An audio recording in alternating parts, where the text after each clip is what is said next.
But Giant, it's April Fool's Day! Surely there's some sort of joke involved with this. Well, the joke is that my YouTube channel is still dead. However, you're the ones who get the last laugh because I have to make a 3.5-hour video to justify making that joke. Hello guys, this is UniversalGiant, and this is the Legend of Zelda Ocarina of Time Randomizer. Since the glitchless logic for this randomizer released back in the summer of last year, it's been a bit of a passion project for me. Those of you who follow me on my livestream channel over at Twitch know that I've played an average of 1 to 2 seeds a week since that point, and are probably sick of seeing all of these already. But I wanted to take this day as an excuse to make a video I've been meaning to do for a while that helps explain, what the randomizer is, how it works, and how I generally approach playing these. Since it's a bit harder to do when I'm, in the flow of things, actually playing the game, trying to route out what my best strategy is to continue moving through the seed. And on that note, I'm actually going to be post-commentating this as opposed to doing it live, simply because my brain doesn't have the mental capacity to perform the cartwheels necessary to have an intelligent, in-depth conversation while playing a game while trying to optimize my routing. But I'll still try to give you some insight into what I was thinking at the time. And I believe the video will be better for it, considering I can have extended conversations without getting sidetracked over what I'm doing at that particular moment in time. But I've realized during my streams that it can be a little bit intimidating to try to come in on a randomizer cold where you may not have all of the necessary knowledge of the game to fully understand what's going on. And I can't promise that everybody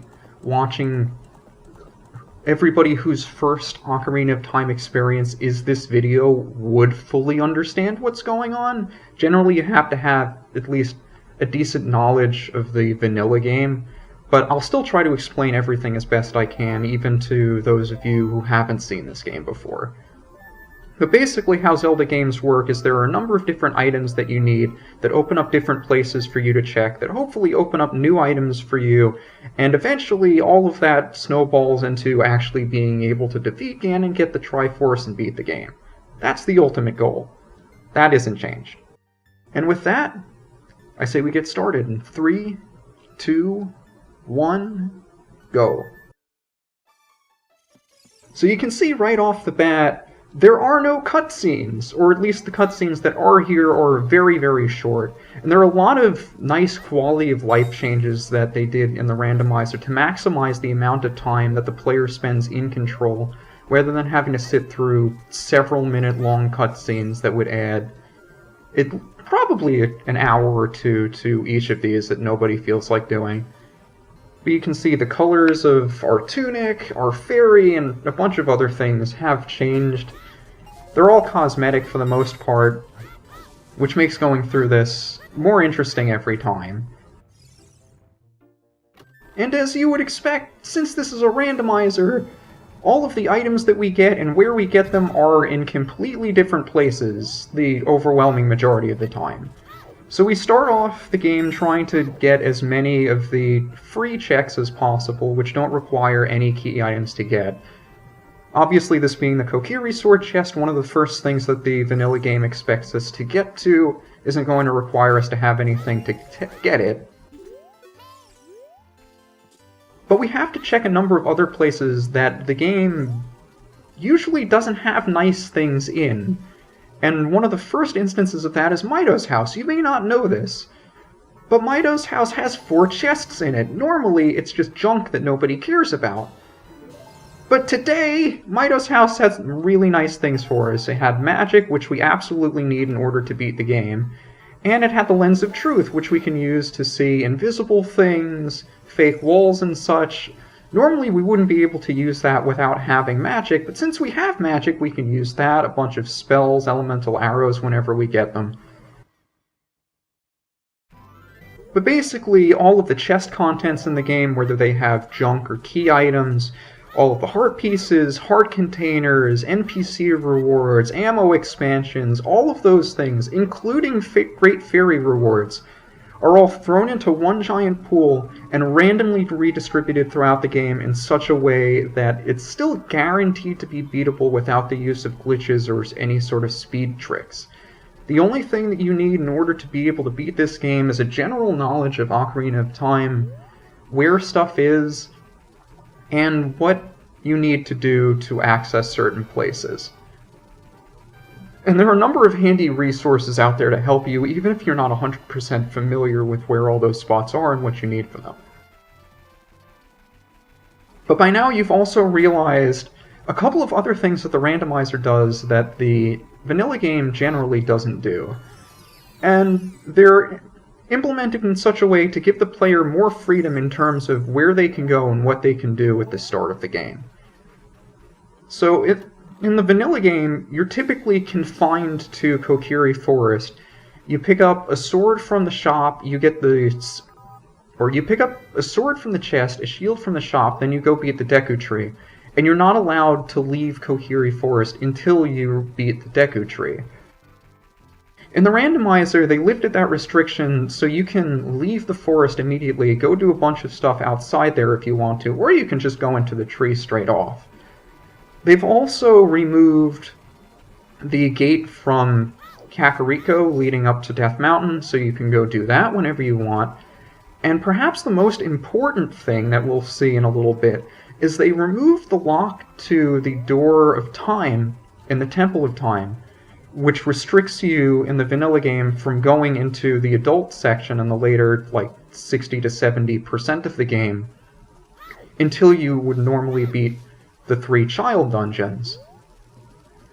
So if we wanted to, we could just go directly into adult and do a bunch of adult stuff.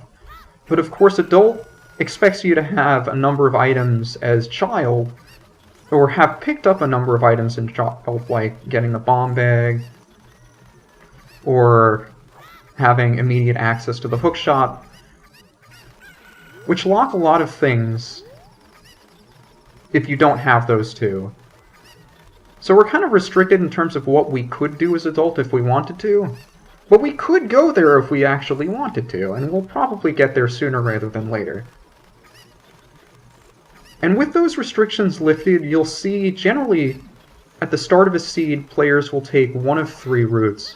Either they'll go directly into Deku Tree, which generally requires buying a bunch of gear from the Kokiri shop, so getting yourself a shield, some nuts, some sticks, and we'll see pretty good use of Deku sticks throughout this, and I'll explain why when we get to that.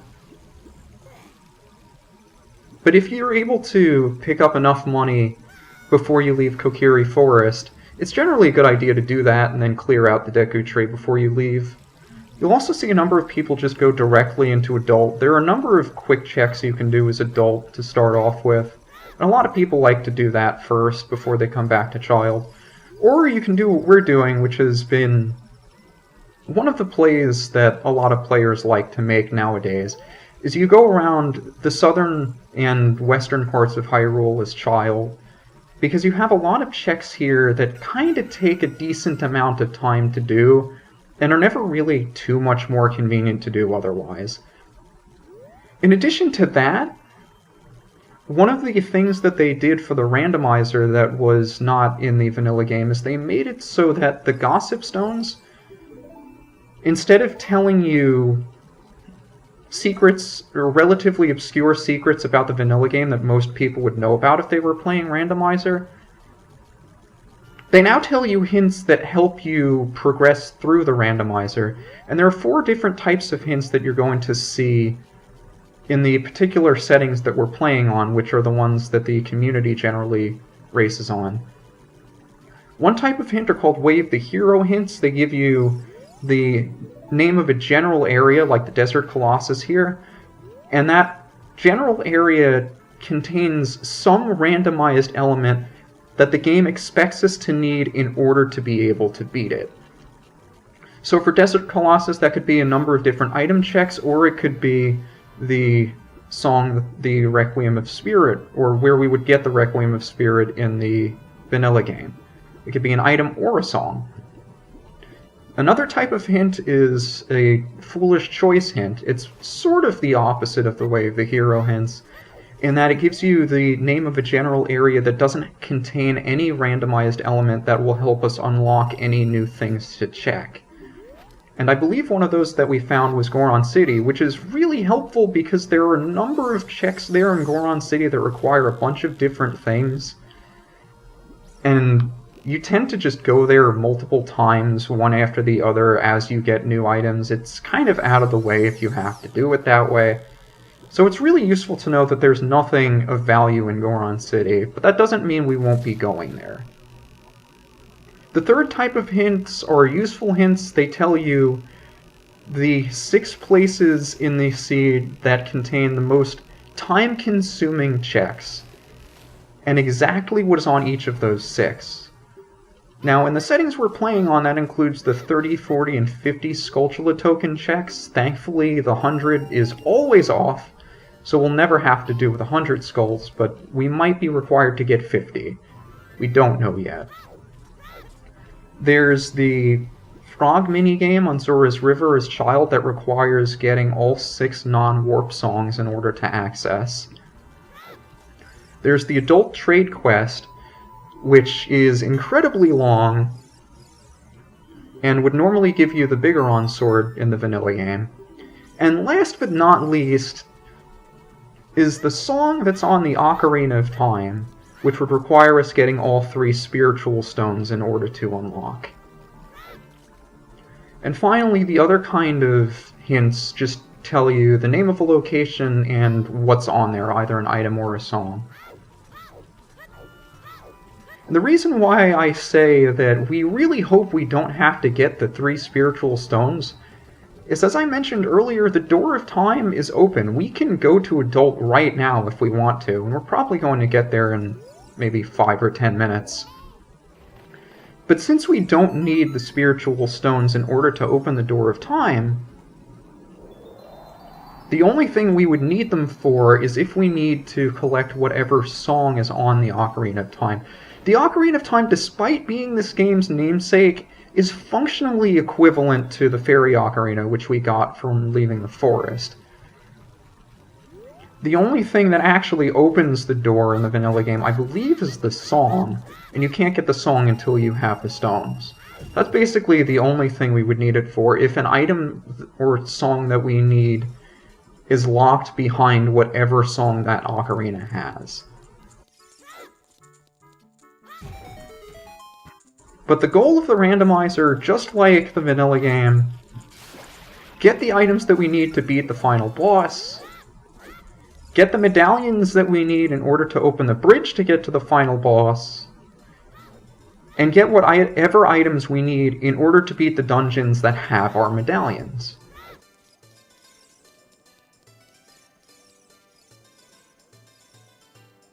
You also may have noticed at the start of the game that we had the Goron's Ruby. Now, because Adult is open to us immediately, and cutscenes are removed, when you normally become Adult in the vanilla game, Rauru gives you the Light Medallion, just as a freebie. And with both of those checks already done, the seed basically assumes that we already have whatever Rauru gave us from the very beginning. In this case, that was the Goron Ruby. So we have to go beat 6 dungeons in order to get our 6 medallions, and we start with a spiritual stone from Rauru. That's basically what we have. We don't know where the medallions that we need are. They can be in any of the 8 dungeons that would contain either a stone or a medallion.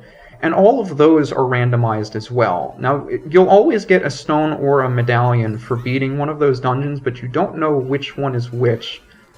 Although we have a quick way to check. We'll get to that a little bit later. And one other restriction on how things are shuffled around is that you'll always get a song from a song check.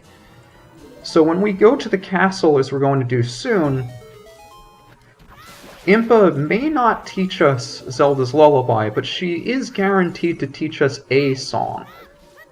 And that's the important thing. songs in Ocarina of Time are particularly valuable because they open up a lot of either open up a lot of things for us, Zelda's Lullaby being the main one, or the other 6 songs are all warp songs, which help you traverse the world much, much more quickly.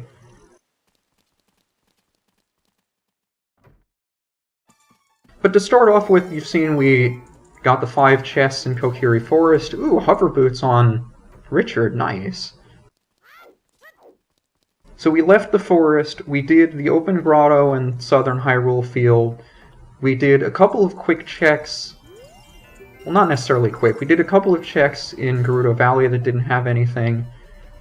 We went around Lake Hylia, got as many hints as we could about the start of the seed. Checked child fishing, which in the vanilla game you can't actually fish without the Kokiri sword because the game just disables the B button if you don't have a sword attached to it. But the randomizer fixed it, so we were able to do fishing. I hope you enjoyed fishing. That's the only time we're going to see it, because we got a hint saying the adult fishing doesn't give us anything. We also did the first half of what we needed to do to set the Scarecrow song as child. We checked to see that the item in Rudo's letter spot, which would require the silver scale, I believe it only had a heart piece, so we don't have to worry about it. Speaking of only having heart pieces, I just want to say it's really, really rare that you would have both the Lens of Truth and magic at this point. There's nothing in the game that's necessarily requiring the Lens of Truth in order to beat. Most of the time, like, if you know where the traps are, or you know the invisible walls and such, then you don't need the lens, you can just navigate it on your own. And even the chest game, it's a 1 in 32 chance because you have like a 50-50 5 times in a row. If you really just wanted to bang your head against the wall until you beat that treasure chest game by luck alone, you could do it. There's nothing stopping you from doing it. But if you have the Lens of Truth, it's really helpful. And their Biggoron has only nuts, so we don't need to worry about doing that whole adult side quest thing. That'll save us a lot of time later. But I believe this is the earliest time I've ever had a magic and lens to do that chest game, so I wanted to make sure. If it's giving us those two things early, it's worth checking, even if it takes a bit longer. So we finished off our Lake Hylia stuff. We checked the child archery game, which didn't have anything, and no, you don't require the slingshot in order to be able to check the child archery game. You do need it to do the adult archery game. I mean, you can still play the adult archery game without a bow, but it won't give you the randomized reward. For whatever reason, it does in child, but as adult, it just doesn't. So we did that, we waited until night, or we bought some sticks before then. Since we don't have our Kokiri sword, sticks are going to have to be our substitute, and we'll make good use of them moving forward. So we bought some sticks. I forget if we bought some nuts or not. We waited till nighttime. We checked Richard in the market. Richard's mother gave us the hover boots, which I'm sure we'll make good use of. Got the weird egg from Malin. Headed into the castle. And the song we get from Impa is not going to be Zelda's Lullaby, it's going to be the Song of Time. That doesn't really do much for us because the door is already open, but there are a couple of things that might be locked behind it. We'll see. And now at this point, I think I'm just going to go directly into Adult, because there are a number of things that we can check, particularly in Kakariko Village as Adult, that are relatively quick, and we can also get the Windmill song checked there without wasting too much time. So in terms of hints, I believe we know Colossus' Way of the Hero, Bottom of the Well has something we need, we don't have anything useful in Forest Temple or in Goron City, and there's one of the random hints where it just tells us there's one grave in the graveyard. If you play the Sun Song, it gives you a chest, and... Oh! Oh shit. Oh shit. That could be trouble. Oh no. So I mentioned one of the hints that we are guaranteed to get is for the frog minigame that requires us getting all 6 non-warp songs. That includes getting Zelda's Lullaby, Epona's Song, Saria's Song, Sun's Song, Song of Time, and Song of Storms. And it has an item that is required to beat a dungeon which we're 75% likely to have to beat in order to beat the seed. We'll learn very quickly whether or not we need to. In the vanilla game, when you first become an adult, Sheik tells you which dungeons you need to beat in order to get the medallions. But since Sheik isn't here thanks to the removal of cutscenes, they added that information to the pedestal out here as adult.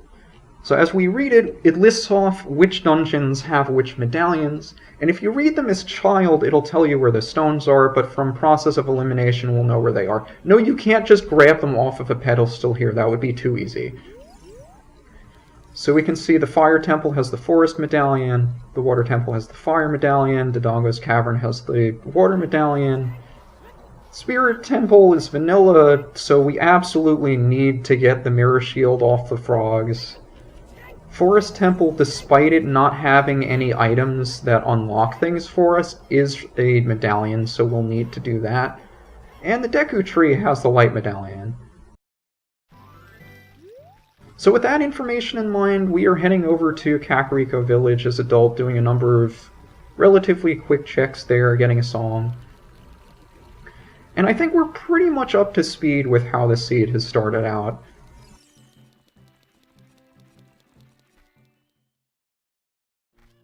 Now, one thing you've probably noticed by now, since we've already passed 2 of them, is that not every item in the game is randomized.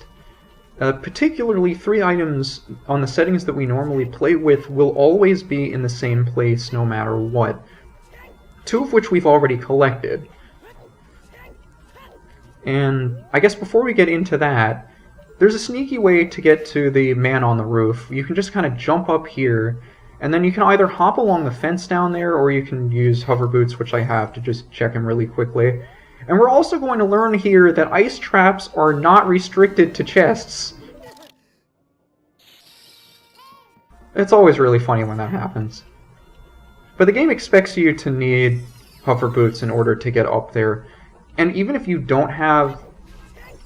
I meant to say hookshot if I didn't. But you either need hookshot to get up there, or if you want to, you can just kind of climb the tower in the center and then side hop your way onto the roof directly. It's much easier to do that as child, but of course it takes a bit longer. So Anju, who would normally give you the Pocket Kuko to start the adult trade quest, she has an item instead, and you don't have to ride the owl down to get to the roof here. You can just kind of climb through the floor as adult. That's one of my favorite tricks, even if it is hilariously easy to do. So we'll go check the windmill. Now in here we can see what item is up there, which we would normally have to go through like the whole Dompe race to get to. Although if you're sneaky about it, you can just climb up onto one of the ledges, the 4 ledges surrounding the spinning platform. Just roll jump to the spinning tower and then ledge grab to get up there. It's pretty easy to do. Or if you have the boomerang, you can just kind of grab the item and bring it down. But Guru had the Zelda's Lullaby, which is one of the more useful songs in the game.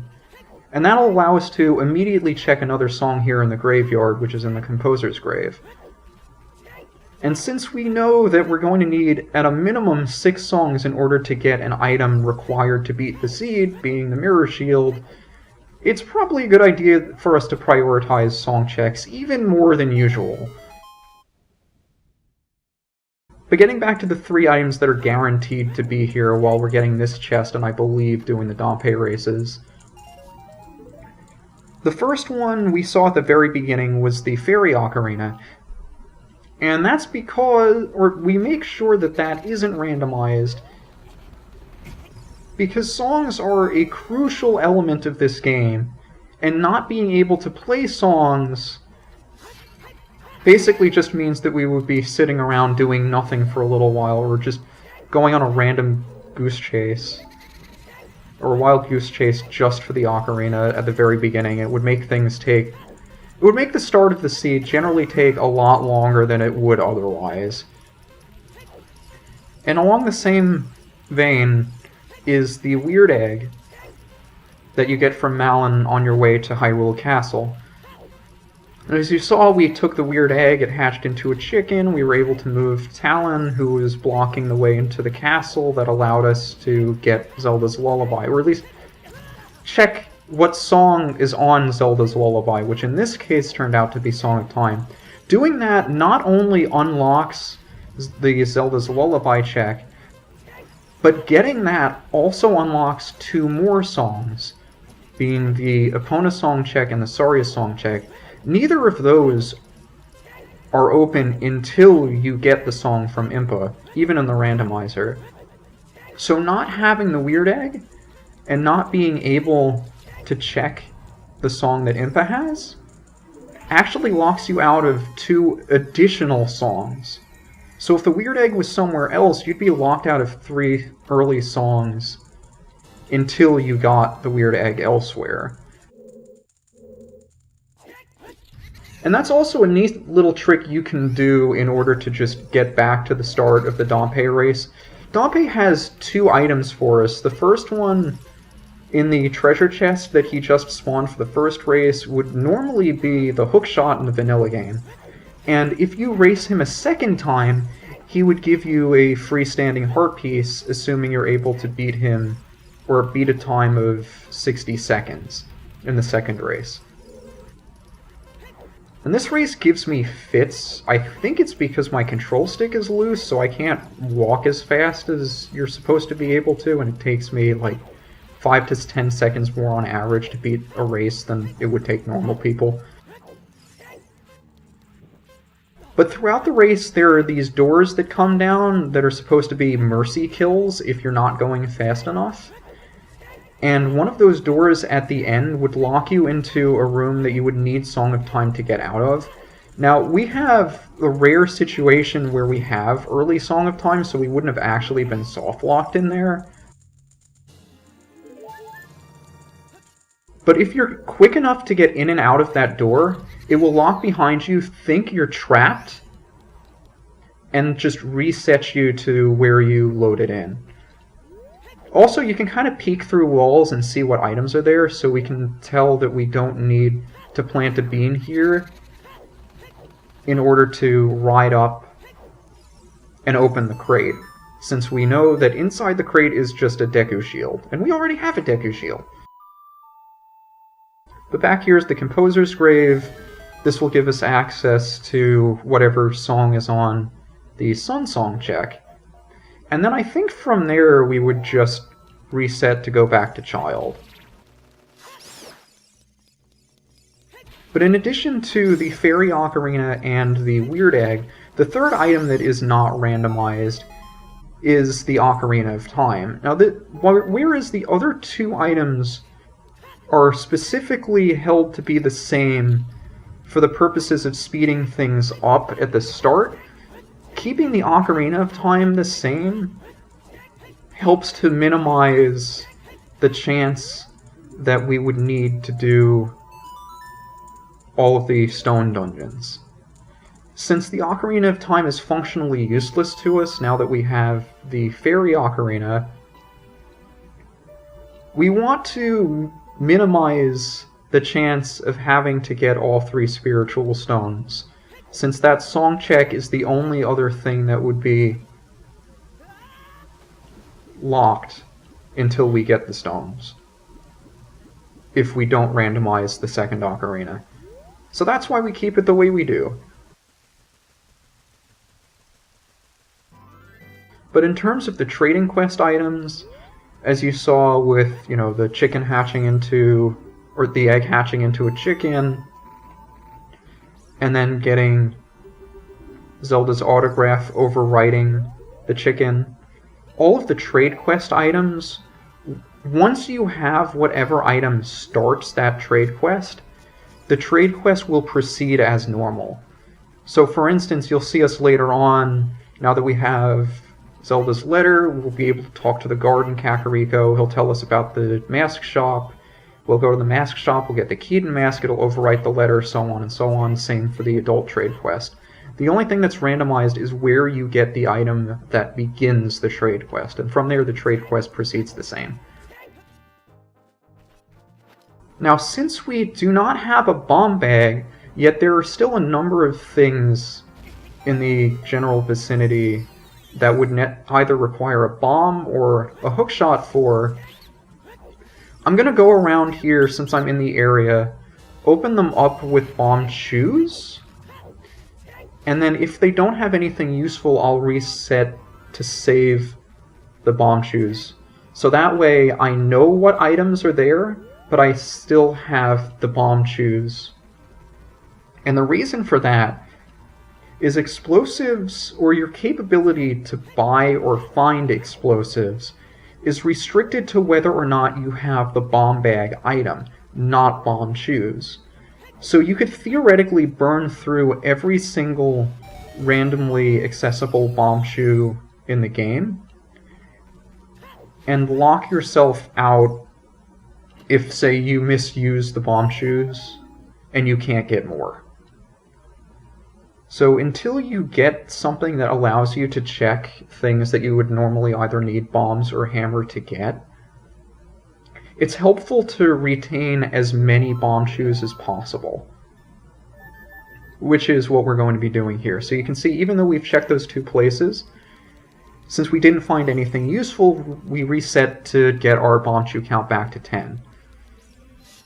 So even though we found, I think we found a Deku nut capacity, which would have given us the ability to hold 30 instead of 20, it wasn't worth wasting our chews. And from here, I'm trying to remember, we either go to Kakariko or we go to check Lon Lon Ranch. I think we go to Lon Lon Ranch after this. But since we know we need at least 4 more songs in order to get the Mirror Shield, I'm going to be prioritizing getting songs whenever I get the chance to do it.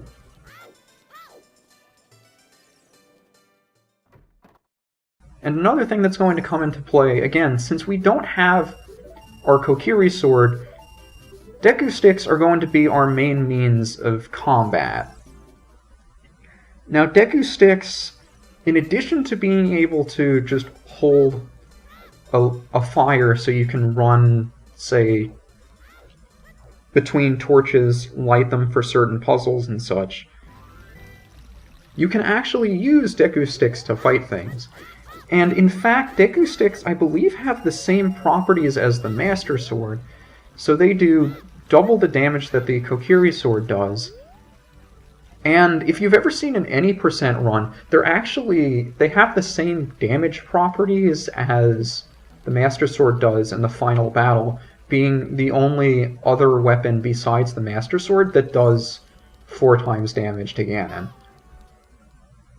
But of course, since you generally fight Ganon as an adult, it's never really a factor. And I think at this point, because the only 2 key items I found were Hover Boots and Silver Scale, I'm not too confident in my ability to find other items relatively quickly. Hover Boots and Silver Scale are nice, but they generally don't open up much for us at the start of the game.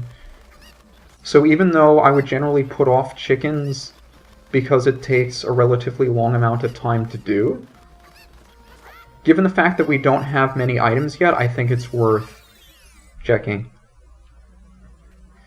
The interesting thing, or the thing to keep in mind about free checks that don't require any key items in order to get to, that are open at the start of the game, you'll need something here in order to access more items.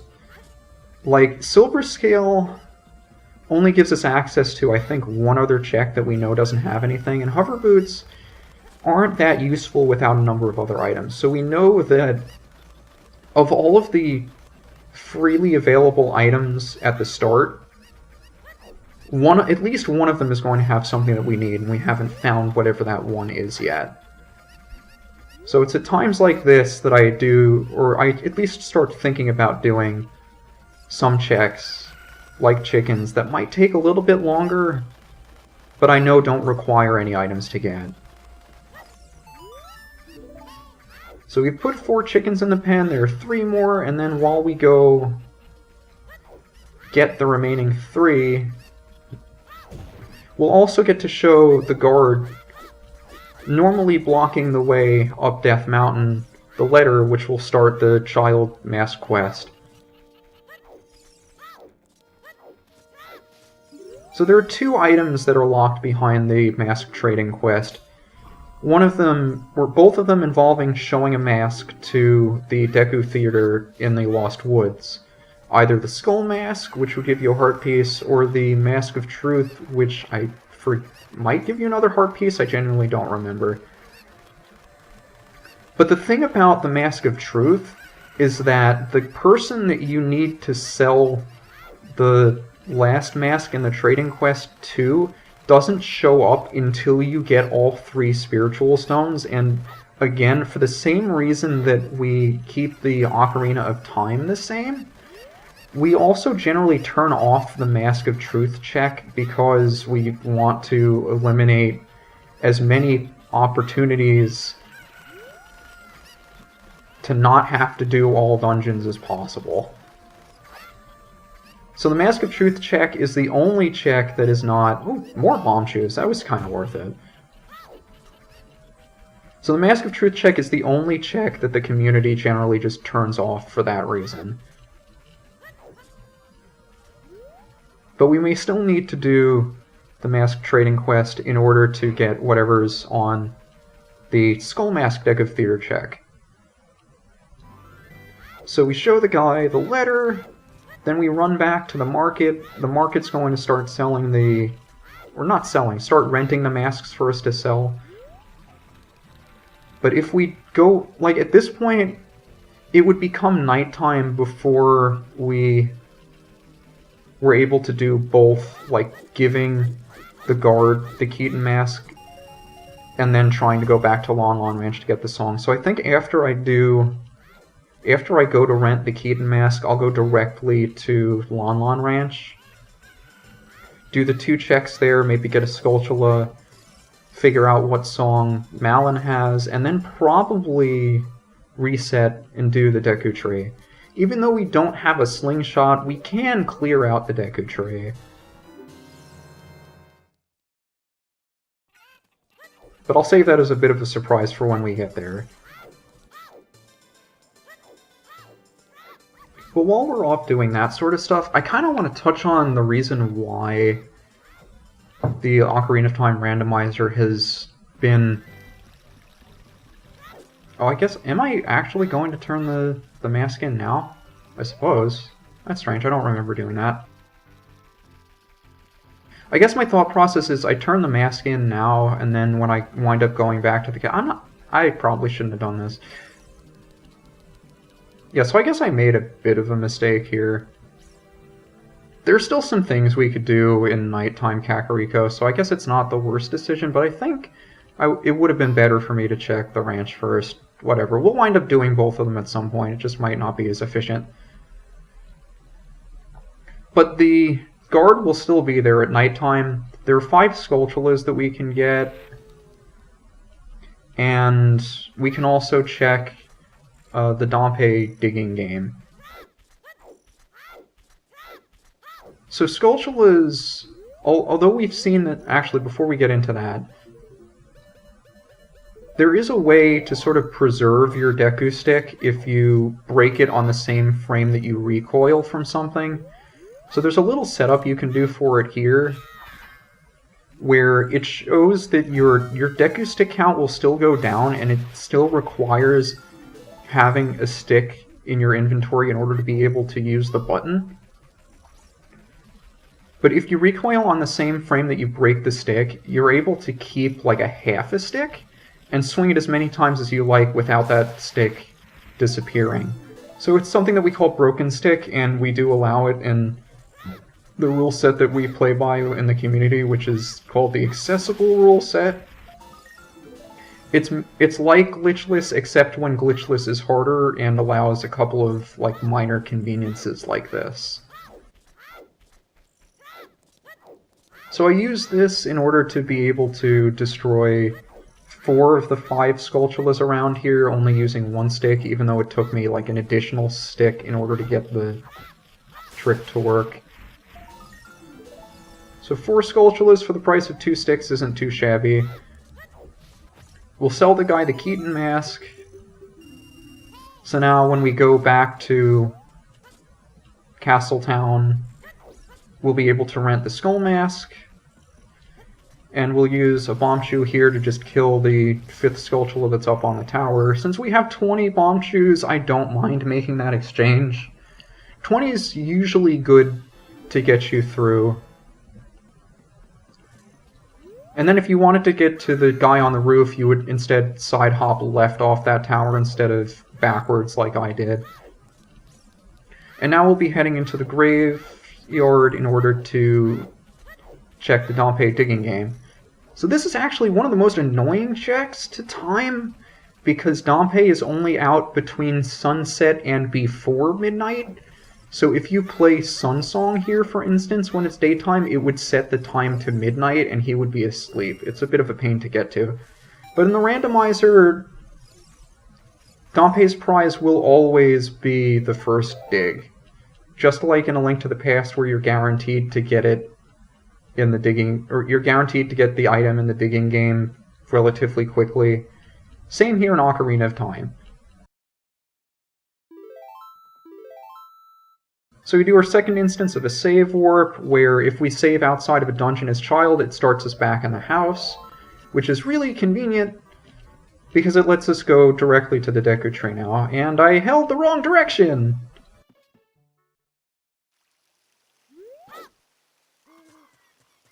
So now, in addition to having done all of those checks around Hyrule, we have a decent enough amount of money that we can buy ourselves some resources in the shop. You can see they sell a shield, but we already have one.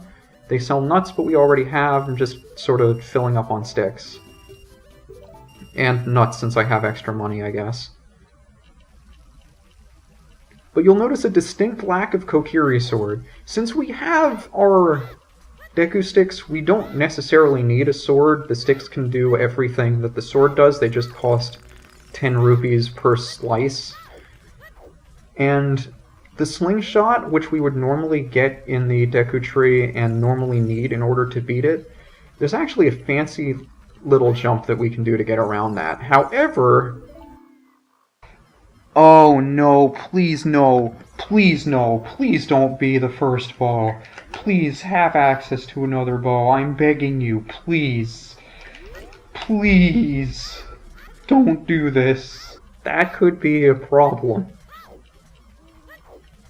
So when I say, please don't be the first bow, that was my live reaction. If you probably guessed that already. There are what we call progressive items in the game. So, for instance, items like the bow and arrow here. In the normal game, you would only have access to one bow to start off with. And then that opens up 2 quiver expansions for you to get.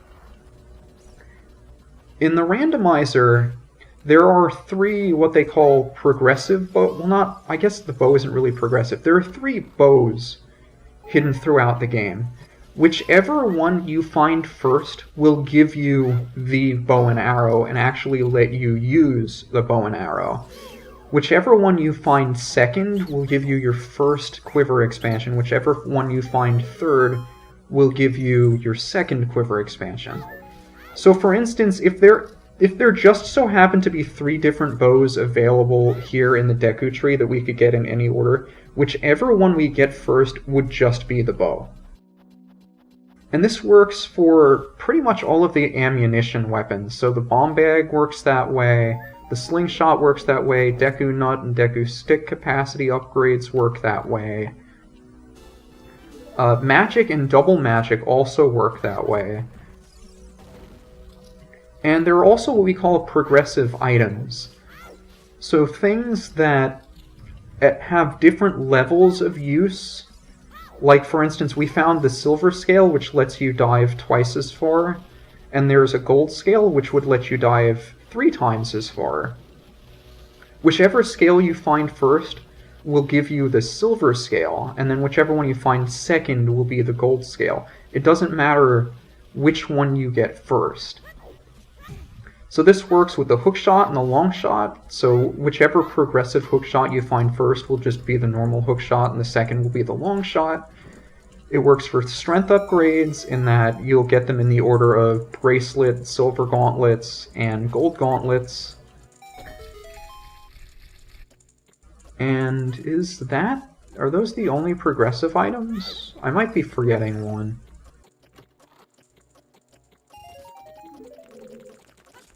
But it's important to keep those in mind. Even though we're guaranteed to get a bow by collecting 50 gold Skulltulas, which are all scattered throughout the game and a massive pain to get 50 of quickly, we just kind of hope that there's another bow we have access to before that point, and the game wouldn't require us to get 50 Skulltulas.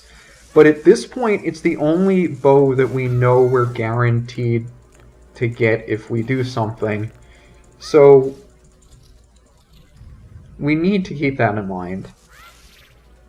So now we've cleared out all the upper floors of the Deku tree. We're going to go down, side hop when we break the web to come down here. Now, even though you'd normally need slingshot to get this guy, with a well-positioned jump slash, you can just you can kill the gold Skulltula on the vines just by jumping into it. I'm not sure if you can do that with the Kokiri sword, if the Kokiri sword is long enough for that, but I know the Deku stick is. And then before we go up there, I want to make sure I get this guy's token as well.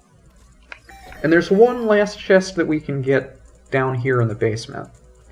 Now, at this point, the game would expect us to go around the basement, so there's another door over to the left that we'd have to go through, and we would need the slingshot in order to activate an ice switch.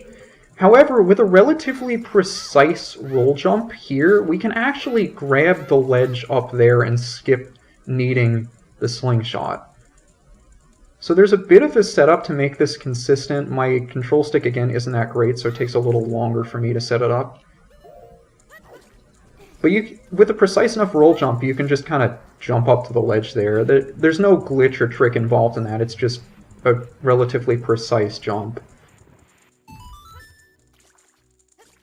And that negates having to go all the way around the basement, or requiring the slingshot in order to do it. And now your next question is probably, how do we beat Queen Gohma without a slingshot? And it turns out that you don't require the slingshot in order to stun Queen Gohma, in order to, get the sword swipes to kill her.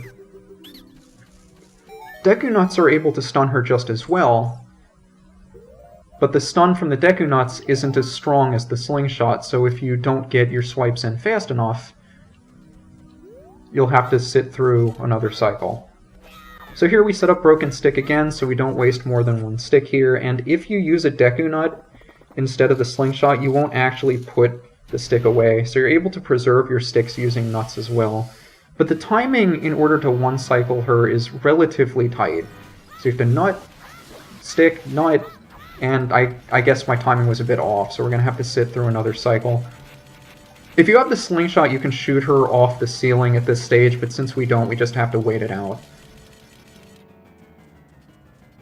And one thing I should mention is what's called power crouch stabs.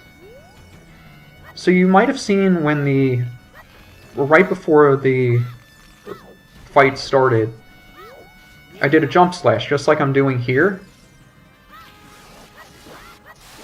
And then I started crouch stabbing.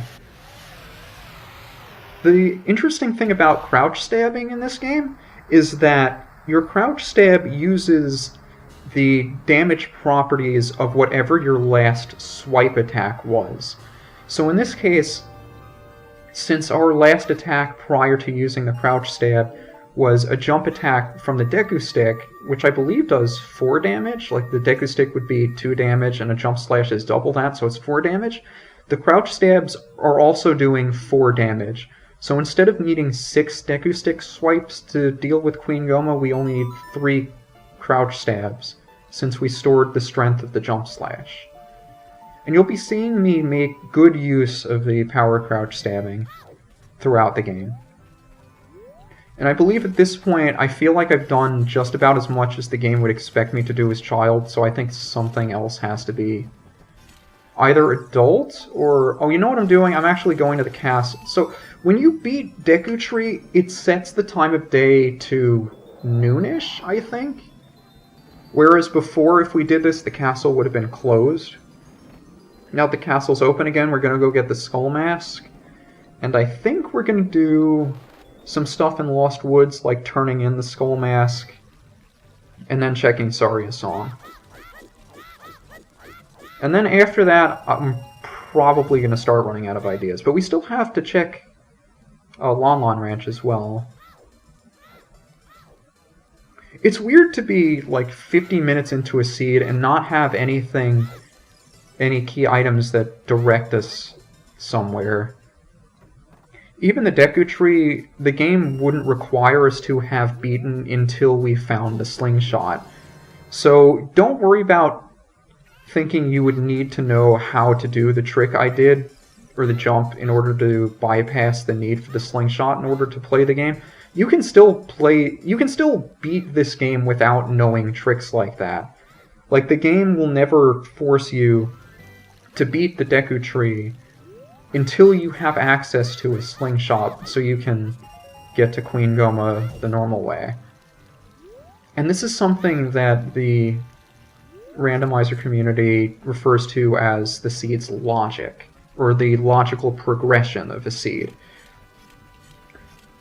And this is how the game ensures that you will never have to know tricks like that or glitches in order to be able to beat it. Every song check or item check location has associated with it a certain set of requirements. And that makes sure when the seed is generated that you will always have access to at least one of those requirements for the check before you're obligated to get whatever item or song is there.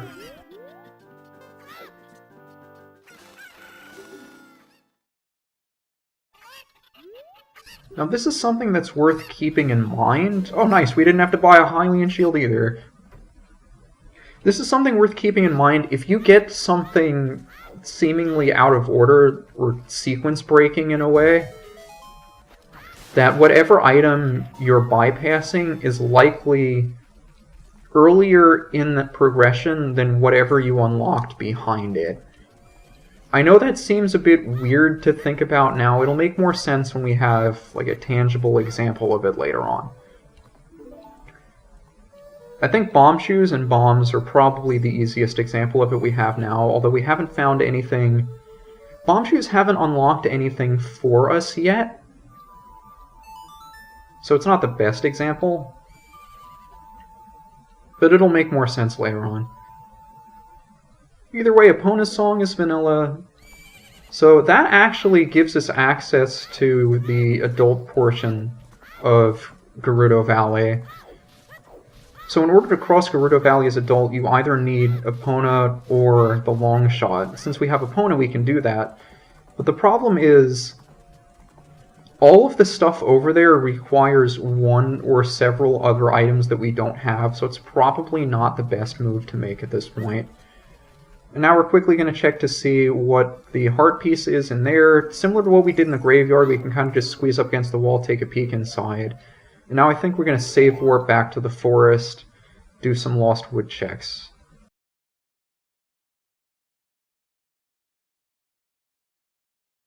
So I think at this point it's good to take a deep breath, relax, look at the big picture, try to figure out what places we haven't checked yet after this. My reasoning is something has got to be in the Lost Woods somewhere. And there are a number of checks for us to do there in addition to getting the song on Saria's. My reasoning at this point, since we've checked so many other places available to us at this point, there are a few others, like all of Zora's Domain is open to us. Since we have the Silver Scale, we can go into Zora's Domain the back way. We can get to Zora's River either through Zora's Domain or through the shortcut in here using the Silver Scale. And I believe at this point, like, Lost Woods and the Zora area are the two places that are most likely to have something that we need. I can't really think of anything else at this stage that would have some. Well, I take that back. There are very few places, but still a few places. Those are the two big ones left. So here, this guy normally sells you a capacity upgrade. And while the majority of the Deku scrubs do not sell you, like, they sell you junk items, the three Deku scrub salesmen that don't sell junk items, being the two in the Lost Woods and the one in the grotto outside Lake Hylia, those three can potentially have useful items for you, like this one had for Aurora's Wind.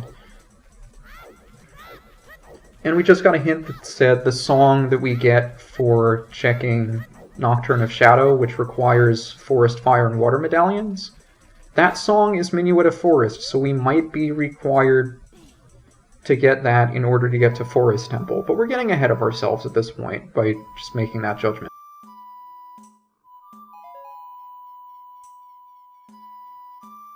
But back on the subject of logic and logical progression, the way that the game outlines what it expects you to be able to do is done in the form of expanding spheres, or at least you can think of it like expanding spheres, where at the start of the game you have no key items at all. The game, or the seed looks at the... I guess I pressed the wrong button. The seed generator looks at all of the chests that you have available to you at the start of the game before you get any key items, and then assumes that you acquire everything in all of those chests, all of those checks. It calls those Sphere 0 checks, because that's where you start. Then it assumes, okay, now that you've collected everything that's in Sphere 0, it considers what key items that you found there, and using those key items, what can you now collect that you weren't able to collect at the start? It considers that next sphere, Sphere 1, and so on until one of the spheres captures the Triforce so that you're able to beat the game. And effectively what we're doing now, since we haven't found much of anything that helps us get out of the first sphere, knocking out as many of those remaining Sphere 0 checks as possible. Because it's kind of rare at this point that we don't have any leads to go into a big area, especially with Deku Tree not having anything useful, which is also unusual in and of itself. So this is the Deku Tree, this is the Deku Theater where you show off masks and they give you prizes and stuff depending on what you show. The Skull Mask is one of them, and it has nothing of value. So hopefully whatever's left in this area or in Zora's River will have something valuable. But I think at this point my focus is just to get whatever song is on Saria's Songs check, and then after that we'll probably blow open a couple of grottos with the bomb shoes. If we don't find anything there, reset so we preserve the bomb shoes. And then I guess we would check River. I forget what I do after that. But as you saw up there, there are also some gossip stones in this area too, so we can get more valuable hints checking those three when we make our way through.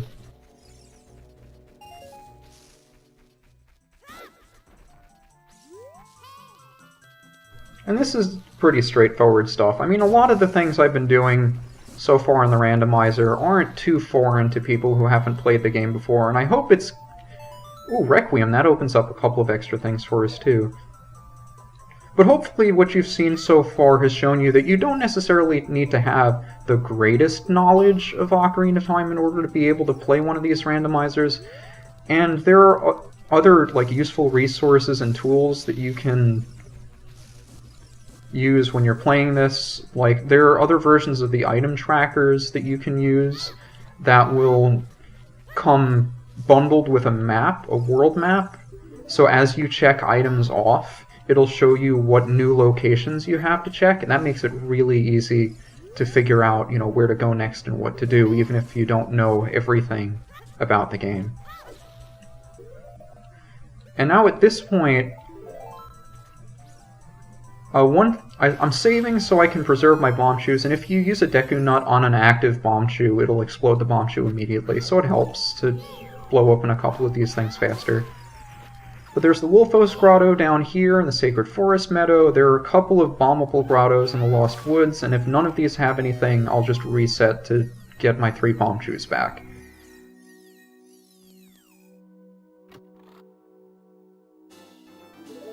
One thing worth mentioning about hints is that in the settings that we play on, all forms of hints are duplicated.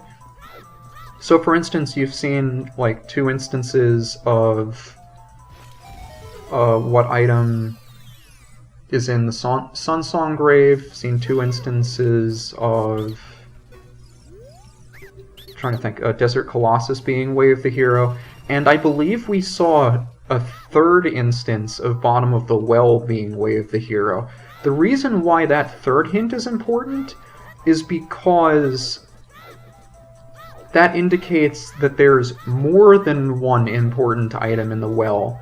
Since one item produced a well hint that was duplicated, and a second item produced a second set of well hints, that means that there are 4 total well hints, indicating that there are 2 important items in the well. So now, since there was nothing in those 3 bombable grottos, I just reset to keep the bomb shoes. Now we know Bottom of the Well is incredibly important. As soon as we get Song of Storms, wherever that happens to be, we're probably making a beeline for the well. And I think at this stage I go directly to the Desert Colossus. There's really not much we can do there. I guess we could blow open the Great Fairy check there, since we have, an explosive to do it. And here I'm trying to get a backwalk going, but I keep locking onto the levers. I haven't mentioned yet, in the, normal game without use of glitches, backwalking, which is just done by holding target and then walking backwards, is the fastest form of vanilla movement you can do. It's the same speed as rolling, except rolling you can't do continuously. You kind of stop and then have to roll again. Whereas backwalking, you just go the same speed the whole way.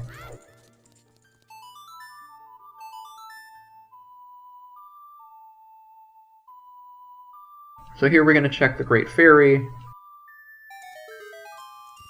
There's nothing here. I suppose I should have also mentioned, but you've realized by this point, text in this game appears instantly, as opposed to in the vanilla game where it goes letter by letter by letter, and it's incredibly slow. And even the warp song warps all happen instantaneously, so you don't have to sit through the sparkles coming down, picking you up, and then setting you down again. Just a bunch of little things here and there that make the randomizer go by a lot faster. It eliminates the downtime, so you don't have to wait through cutscenes and such, and you spend a lot more time playing than you do watching. And now I think I tried to take a look at what item's sitting on top of the arch. And since it's a heart piece, we know we don't have to plant a bean. There's no other way to get it. And now if we enter and leave the Spirit Temple, even as child, Sheik will teach us the song that we would get here. In this case, it's Saria's song. So that doesn't open up too many additional things for us. I think the 3 major things that would open up logically are the Skull Kid in the woods, which may not be the worst idea to check. Darunia's Child, or Darunia's Joy, since we have Zelda's Lullaby, but since we know Goron City is barren of treasure, we don't have to check that. We know it has nothing. And logically, this would open up access to the Sacred Forest Meadow as adult, where you would need Saria's Song in order to get past Mido, but we don't even have a hook shot yet, so there's no point in doing that. But we know that we need Saria's Song in order to get Mirror Shield. Now I'm kind of grasping at straws trying to figure out what I want to do next. I honestly don't remember what I do from here. I think the better play would have probably been to go into Zora's Domain from here, since, you know, we already worked the lake, we can just use Silver Scale to go in there. I might have been thinking I wanted to go up the river as opposed to going down the river, since you can get a Kuko at the bottom of the river and then use that as you climb up to check places. Maybe that's what I was doing. Okay, I guess that's what I was doing. But I could have also just used the Silver Scale as a shortcut from the lake to go into Zora's Domain and do that. That probably would have been faster. Hindsight's 20/20, though. At this point, I'm like 90% convinced progress, in some way, shape, or form, progress is in Zora's River or Zora's Domain. So it's just a matter of getting there. But this is like probably the slowest start to a seed I've had in a long time.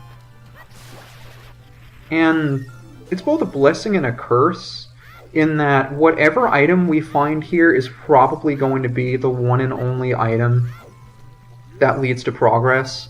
So hopefully it'll chain into a bunch of other things after that. But there are 4 checks that could potentially be locked behind the magic bean. So we've already checked the Desert Archway, which would normally require a bean, and that has a heart piece. We don't need it. There's a bean check in the graveyard, but we peeked through the wall to see that that crate only has a Deku shield. We don't need to worry about that. There's a third on Lake Hylia that requires a bean or hookshot, which we don't have. And we have no way of checking to see what that item is until we actually go to get it. I believe that's what I specifically bought this bean for.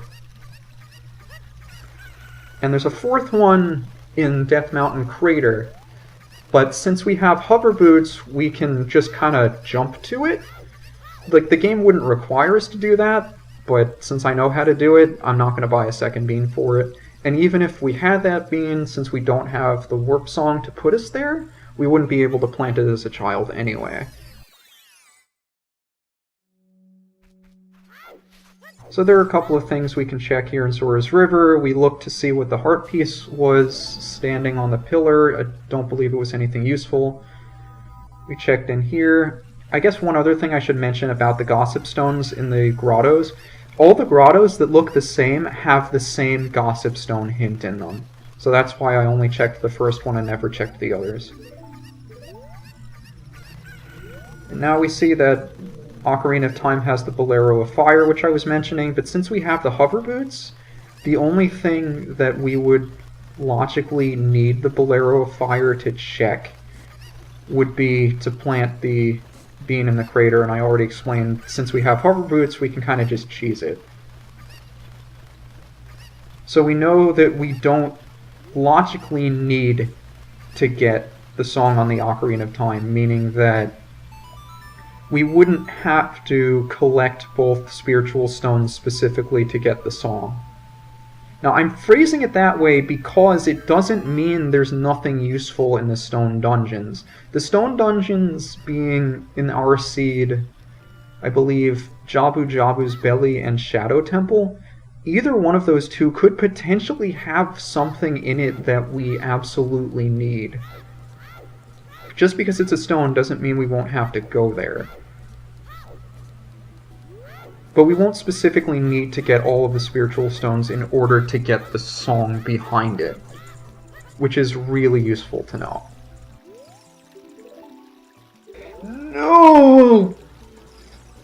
40 is Din's. That could be another problem. Speaking of Stone Shadow Temple, the only way you can logically enter Shadow Temple is with the Nocturne of Shadow, which we don't have. That's the warp song that puts you into the graveyard. And Din's Fire, which you use to unlock where you use to light a whole bunch of torches all at once.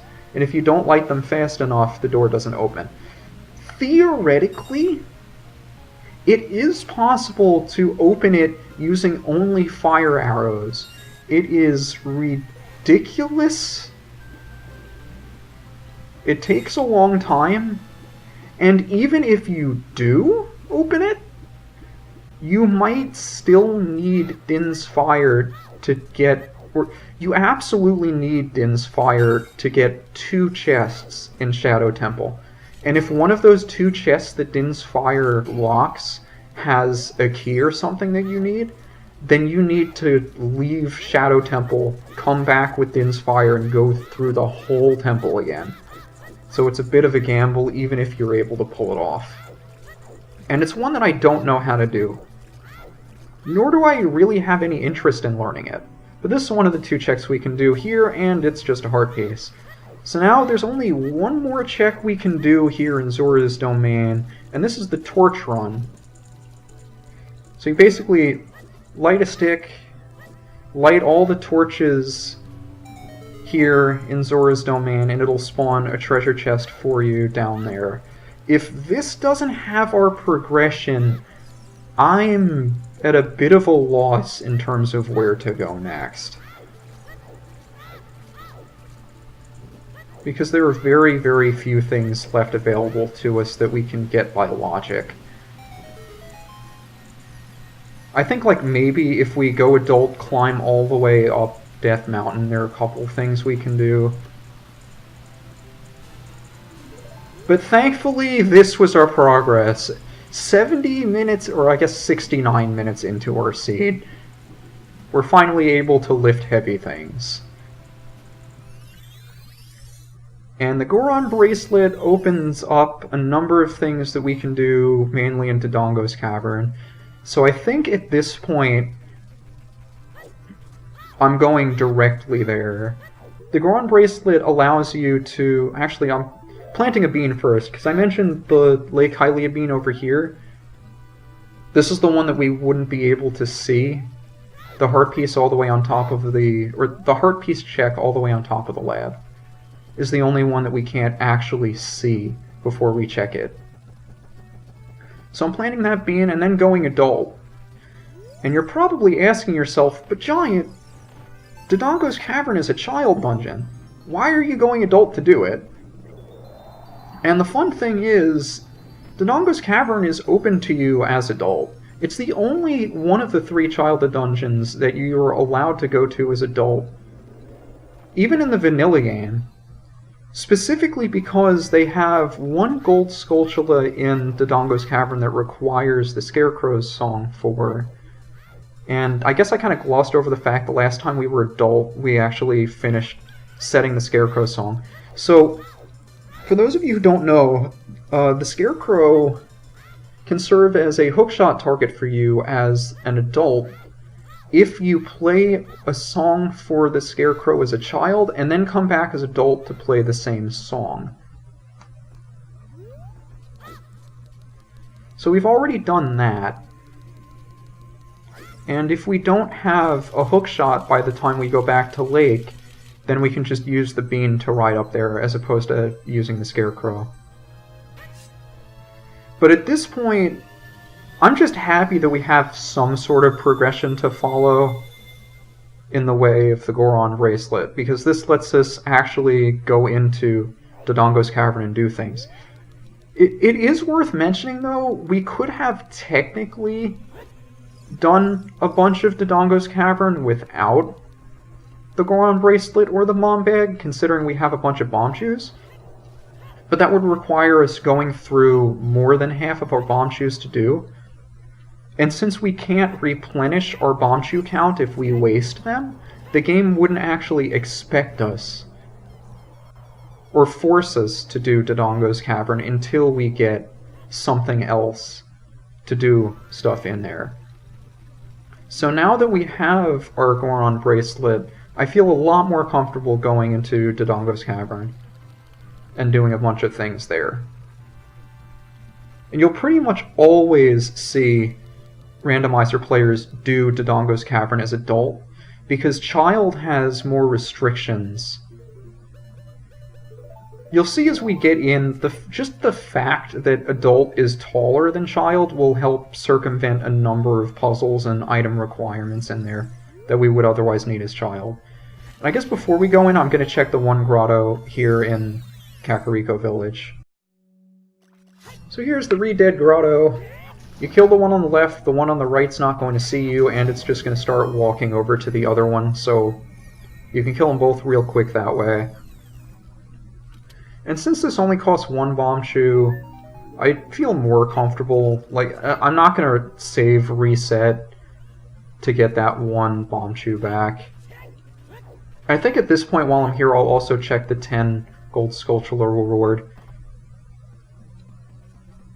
So even though we don't have a hookshot or a boomerang, both of which would be the most helpful items to get if we really do need to get Din's Fire or the bow on 40 and 50 Skulltulas respectively, I'm not going out of my way to collect Skulltulas at this point until we get at least one or the other. Because we would if we're absolutely required to get that many Skulltulas, then the game's going to have to give us one of those two items, more likely than not.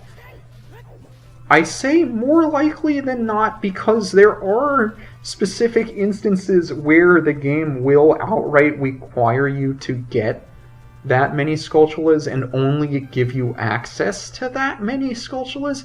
There's one particular seed I know Spike Vegeta pulled where he only had 40 gold Skulltulas available to him in the entire game, and those 40 Skulltulas held an item that blocked the rest of his progress. So he absolutely needed to get every single Skulltula that was available to him, including a bunch that are really, really out of the way and inconvenient to get.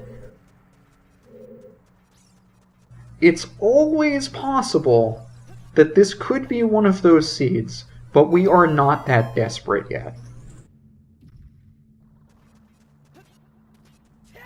Getting back to the Goron's Bracelet, though. The Goron's Bracelet allows you to push slightly larger blocks, which only comes into play in the adult dungeons, and I'll get to that in a bit. But to start off with, as a child, the Goron Bracelet serves as a means of picking up the bomb flowers, which are the things that, I've been doing here. And in this room in particular, if you pull up the bomb flower that's second from the right on this side over here, the staircase doesn't come down unless you blow up, have a chain reaction of bombs going off along both sides of the stairs simultaneously. If you pull up the bomb flower that I did when you come in, and you use that to explode the ones in the middle of the stairs, then it will regrow in time for the chain reaction explosion to trigger the regrew bomb. So you don't actually need a separate explosive to do that. And then you also pull up the bomb flower near the door so that the wall can explode while the cutscene is going. That saves a bit of time as well. And when you come back into this room, you can just kind of backflip up the stairs as opposed to having to ledge grab every single one.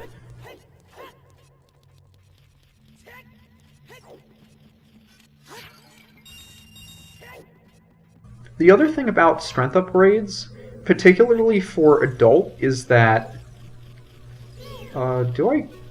Do I go for the gold Skulltula here? I don't think I do. The other thing about the Goron Bracelet, and shoutouts to being taller so you can just kind of grab the ledge over here, is that it allows you to move larger colored blocks as adult. This never really comes into play since in the vanilla game you're required to have the Goron Bracelet by the time you go adult. But in Randomizer, if you don't have the Goron Bracelet and you encounter a block like that, like there's one in I believe every single adult dungeon has a block that requires strength to move. If you don't have the Goron bracelet, you can't move any of those blocks. I kind of glossed over the fact, like, at the very beginning of Dodongo's cavern, we just climbed up a ledge that allows us to skip 20% of the dungeon. And here, as adult, since we're a little bit taller, we can make that jump as well. And this skips another, like, 20% of the dungeon.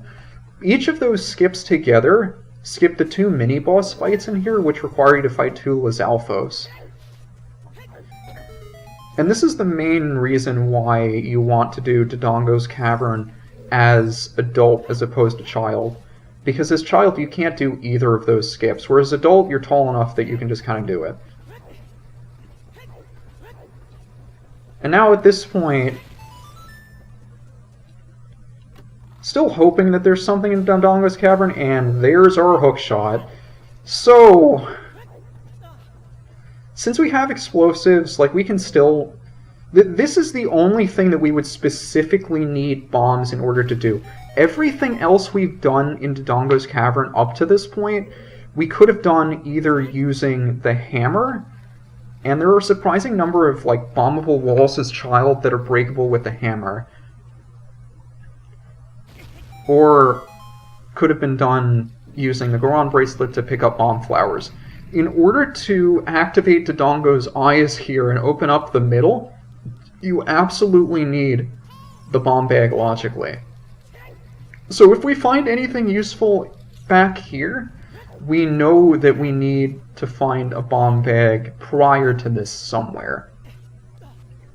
And we also know that before the game would require us to use the hookshot that we just got, it would have to have given us earlier access to either the hammer or a bomb bag. And this is looping back to what I mean about the logical progression of the game and what we call going out of logic, where we're doing things effectively sequence breaking, what the randomizer seed would expect us to do. We wouldn't be expected to have and make use of the hookshot that we found unless we already had access to the hammer or a bomb bag. That's not stopping us from doing things that require the hookshot, but it's just something to keep in mind if we need to start looking for the hammer or the bomb bag, and we're almost at that point. Where we would know that one of those two isn't necessarily locked behind the hookshot. But the King Dodongo fight is basically the same. Except since we don't have bombs, we have to use the bomb flowers, but that's not too much of an issue. If you're fast enough, you can actually still, like, 2-cycle him. There's no way to do this faster. And that's Dodongo's cavern out of logic.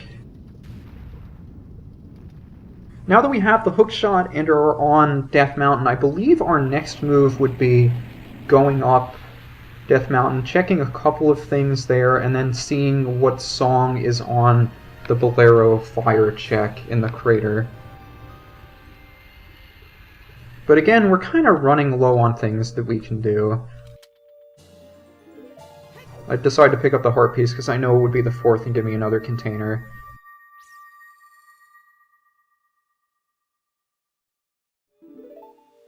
And with the hookshot, there are actually a couple of things we can do in Fire Temple as well, depending on the key layout. But I'll save that discussion for when we actually head into an adult dungeon. Right now we're just going to head up Death Mountain, probably looking to figure out whatever song is on the Bolero check, and that looks like light arrows. I just want to double check here and make sure, because it looked like it might have been a gold rupee, but that definitely looks like light arrows. And we need light arrows in order to be able to beat Ganon. In fact, that's the one and only thing we need light arrows for in this game. So we need to pick them up eventually. And the vanilla game would expect you to do this by planting a bean as child and then riding that bean plant as adult, but if you're adept enough and you get the right angle, you can just kind of hop on down and grab it that way. So it's not of immediate use, but it's very helpful to have and not need to scramble around looking for at the end of the game, which happens quite a bit. So now we're heading back up the mountain. I suppose we'll do a couple of more checks along the way that require bombs, or just the one here. There's a chest in here. And again, this is another one of those walls that you could theoretically open up with the hammer, not just the bomb bag, and that had our slingshot. So that might be what the game expects us to get in order to be able to beat the Deku tree. And if that's the case, then it would expect us to have the hammer or a bomb bag before then. Now I'm only talking to this guy since I know like Goron City doesn't have any item checks of value. He's not going to give me something important. Like normally he'd give you the Goron tunic. Here he just gave me a Bloopy.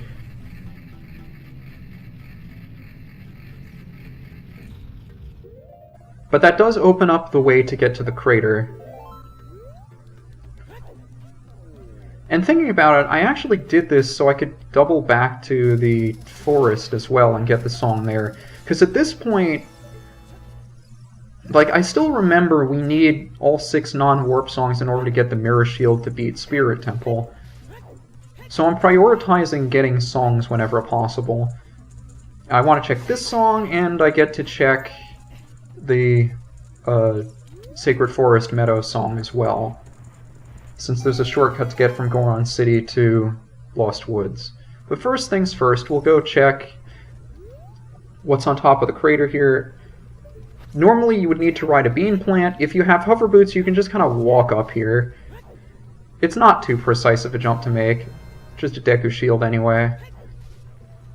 And then we come down here. We'll check what song Sheik has, and it's the Song of Storms. So at this point, I have like 10 different alarms going off in my head saying, "Oh, do the well, do the well, do the well, do the well, do the well." But before we go, I want to make sure we get the minuet check. Since I'm 95% confident I've seen 3 bottom of the well hints by now, that means that there are likely 2 different songs that we can get there. But before we do, like, there are a couple more checks I can do further up the crater. So here I'm just kind of peek into the wall to take a look and see what item is there, and I believe that's the Kokiri sword. Now, it's not... I don't necessarily need it, but it would save me having to buy sticks every so often if I need to do more stuff as Child. So I think I'm just going to go and pick it up. But logically, the seed won't require you to use the Kokiri sword for most things, only certain things that require a lot of sword swipes. I think in the rules that we play by, that's typically just the Dead Hand in Well, which we may or may not see very soon. But since we don't have a Goron tunic, we have a heat timer that will kill us if we stay in the volcano for too long. Now we're playing with fewer tunic requirements, which means that, oh, we got silver gauntlets in here too. Again, we're finding, that's what, the second item that we've found? No, the third item we found locked behind either bomb bag or hammer at this point. So we found a second strength upgrade, slingshot, and hookshot, all behind hammerable or bombable walls. So chances are we missed hammer or bomb bag somewhere along the way.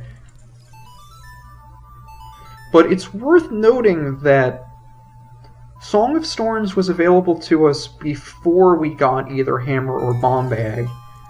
And we've gotten multiple hints that are pointing us to the bottom of the well. So I'm thinking very strongly that either bomb bag or hammer has to be in the well, just based on the number of other things we've already done. But again, before we do that, I want to make sure that we go to check to see what song is in the Sacred Forest Meadow. Because even if that song isn't the Sun Song, which would give us access to the Mirror Shield, knowing which song is there and already knowing where Bolero and Nocturne are... Actually, we know where Minuet is, too, so we know that the Sacred Forest Meadow song either has to be the Sun Song or Prelude of Light. So we have a 50-50 shot on needing to get the song that's in the Sacred Forest Meadow as adult. I think that's why I'm prioritizing it. I forget where it said Minuet was, but I know we got a hint for it. So as soon as we get the song in the Sacred Forest Meadow, we will know where every single song is in the game, and given how important songs are in Ocarina of Time, that's incredibly valuable knowledge. So off we go. And I believe this puts us right next to Mido, who's just blocking our way until we play Saria's song. Now with a well-placed backflip, you can actually just kind of pass Mido. Playing songs with the stick is hard, by the way. You can just kind of backflip past him. But since we have Saria's song, I didn't think it was worth the trouble to do. And since we already acquired the Scarecrow song, we can skip the maze with all the moblins in it that, you know, charge at you with the spears. That saves us 40 to 50 seconds to do. So just kind of walk in, let Navi fly up, play the Scarecrow song, and this lets us use the Scarecrow as a hookshot target to bypass the whole maze.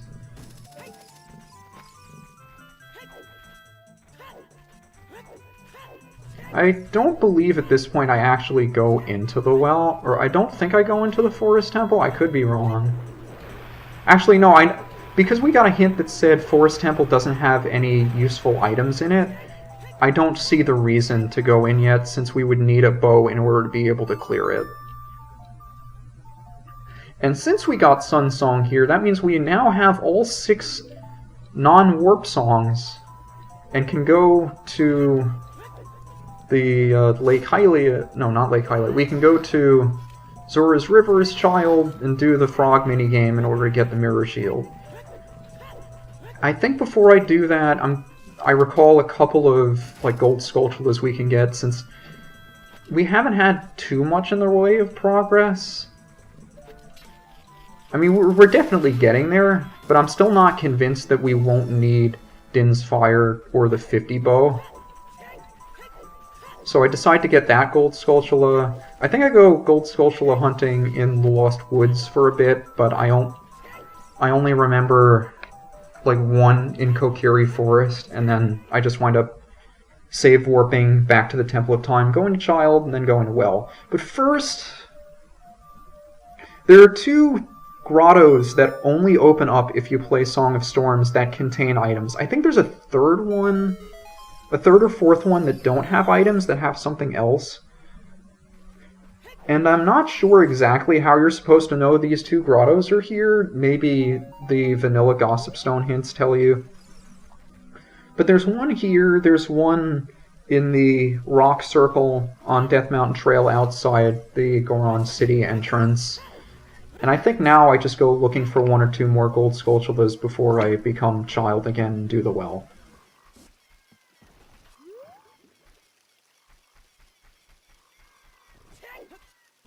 So it's easy to mistake, you know, which gold Skulltulas are where, because some of them are only there as Child, some of them are only there as adult. And I'm generally not too familiar with the Skulltula locations. There are like 50 or 60, I know for sure. And most of them are in dungeons that I tend to do anyway. But a lot of the overworld gold Skulltulas I just don't remember. So I think I'm looking for one over here, but there isn't one. It might be there as Child. I don't know. All I know is it's not here. So I just reset.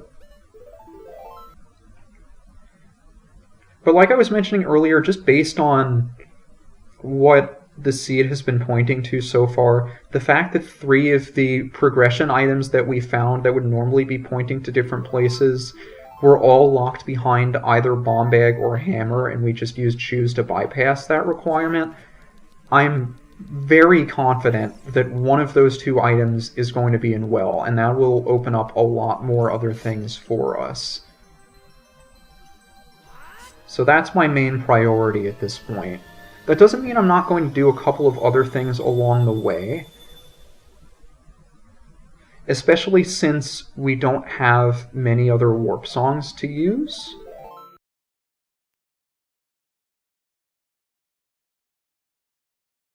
But this is what we're doing.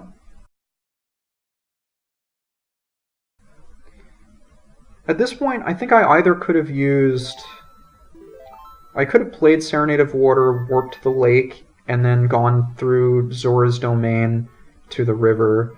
Or here, I could save warp back to the woods, use the woods shortcut to get to the river. I think warping to the lake would have been faster, but also at this point, it's been like several months since I had to do the frog minigame. So I'm spending like some time as I'm moving from one place to the other finding what the order of notes you have to play the song for the minigame is, because it's like a 15 or 16 note song. I don't remember how long it is. It might be shorter than that. But I have a command for it in my Twitch chat that I can just post whenever I need to know what the song is. The thing is, like, I instituted that command a couple months ago and I never needed it until now when I wasn't streaming. So it's kind of ironic. But on the way, we check the slingshot target, which would normally give you a bigger seed bag. I forget if we checked the Skull Kid. Maybe we didn't. If I didn't check Skull Kid at this point, I definitely should have. I guess I didn't. I forget at what point we got Soria's song if I checked it. I don't believe we checked it. That might have been a mistake on my part. I guess I had too much tunnel vision on the mirror shield.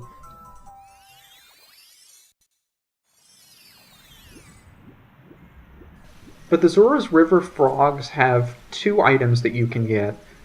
The first one you get for playing the Song of Storms. We call that the Frogs in the Rain check. And that would normally be a heart piece. After you play that, you can play 5 more I think you can actually play the other 5 non-warp songs just to get 50 rupees, and those checks are not randomized. So, like, if you play Zelda's Lullaby after that, they'll just give you a purple rupee, and one of the frogs will grow bigger. So we'll get this check out of the way. And that gives us our bottle. So that opens up a very select few number of things. But now we play the other 5 non-warp songs. As we do, each of the frogs will grow 1 by 1, and then once all 5 of the frogs are big, they'll invite us to play a minigame, and that minigame we already know is going to give us the mirror shield that we need in order to beat the Spirit Temple, which has our Spirit Medallion, which is required to get access to Ganon's castle, which allows us to get to Ganon and beat the final boss. See, things are all starting to come together, right? We're only missing Hammer, Bomb Bag, Long Shot, Bow. I think those are the only things that we are absolutely required at a minimum in order to beat the seed at this point. And then after we get this, of course, we'll head to the well, see which 1 or 2 items the well will have. That'll give us direction in terms of beating the seed. And since we only have a select few number of items left, whatever we find in the well is likely just going to point us directly to the place we need to go. So at this point, even though we're 90 minutes in and don't have too much that we can do, we have a pretty good idea of where our progression is. And whatever that progression happens to be, it'll direct us to the next place we need to go. So things are looking promising. But here's the minigame.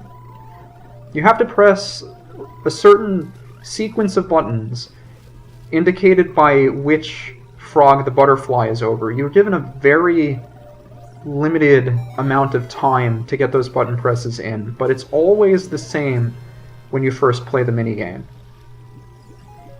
And that gives us our mirror shield.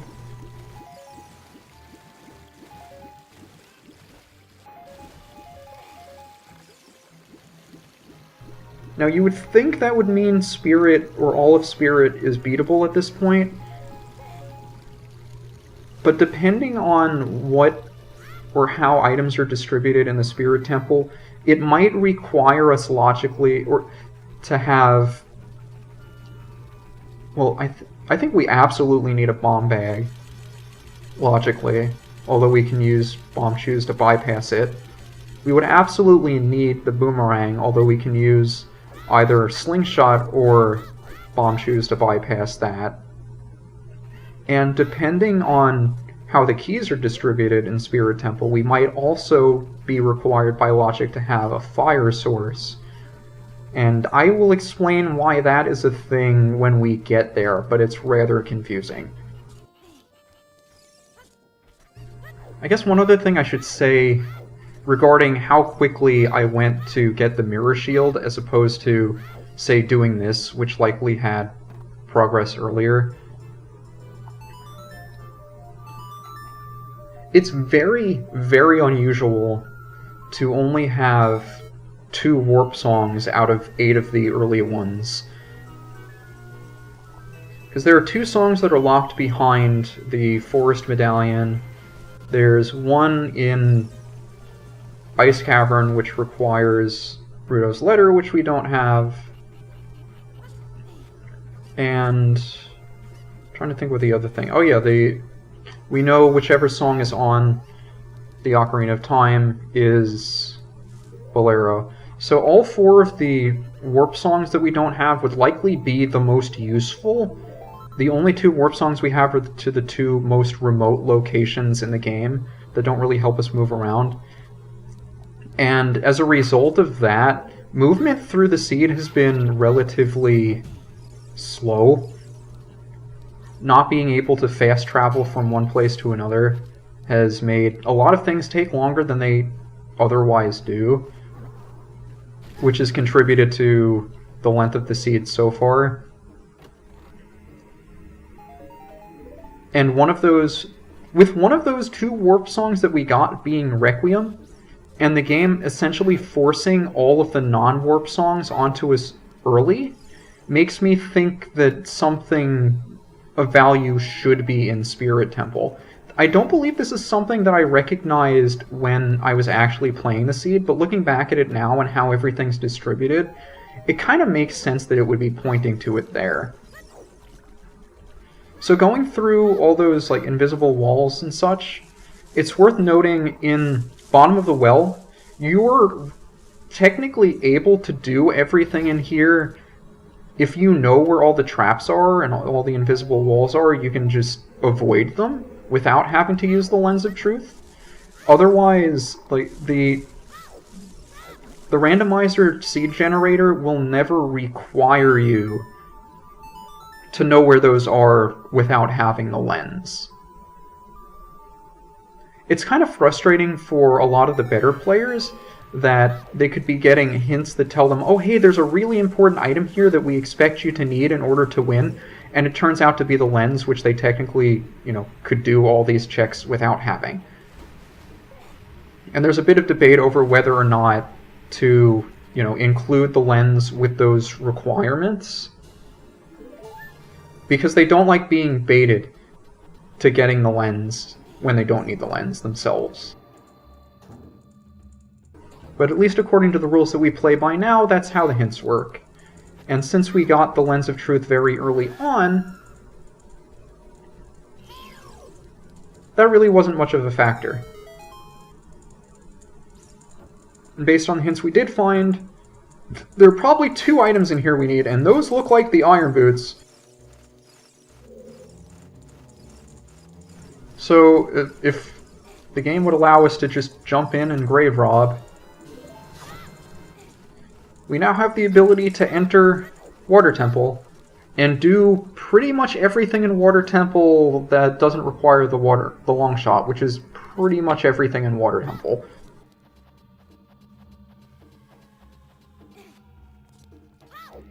But if I counted my hints correctly, there's still one more item in bottom of the well, or at a minimum, one more item in here that would be of use to us.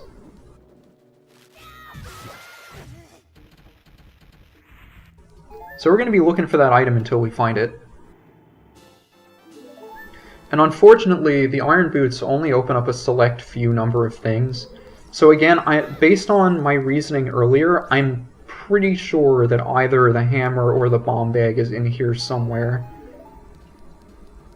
And an interesting thing, now that we're in a dungeon that has 3 keys, or has keys in it, I can explain all of the keys and, like, dungeon-specific items, like the map and compass, are all confined to the dungeon where they have their sole use. So that includes keys, maps, and compasses for the bottom of the well you will only find in bottom of the well. And another thing about how the key distribution works, in that, like, they're still randomly distributed throughout the dungeons, but they're distributed in such a way that you're guaranteed to never lock yourself out. So for instance, oh, there's our hammer! Now there are still 2 more checks. There's one chest in the room past this that I'm going to have to go back for because I'm an idiot and let the keys hit me. But there are exactly 2 other chests outside of that room that we have left to check. And there are 2 other locked doors in the bottom of the well that each lead to just a gold skulltula. So for instance, if we used 2 keys on those gold skulltula doors, and the 3rd key was behind the locked door that had the chest in it that we just got, we would have been permanently locked out of the other chest that, you know, could have had our progression, like the hammer. So if we had poorly used those 2 keys that we got, we would have locked ourselves out of the seed and not been able to complete it. Which means that before the game would require us to open any locked door, it will give us a minimum number of keys required to open up all of the locked doors, to guarantee that we can't lock ourselves out. That means that the other 2 chests that were outside that area, that are both in the Dead Hand area, must be small keys, because we've gotten every other check. So now I'm just going back to get the chest in the like room past where we fell down earlier, just to see whether or not that's an item that we need. And here there's a specific way you can go through the room. You go to this corner, backflip, side hop a bunch, and that'll avoid all of the invisible holes.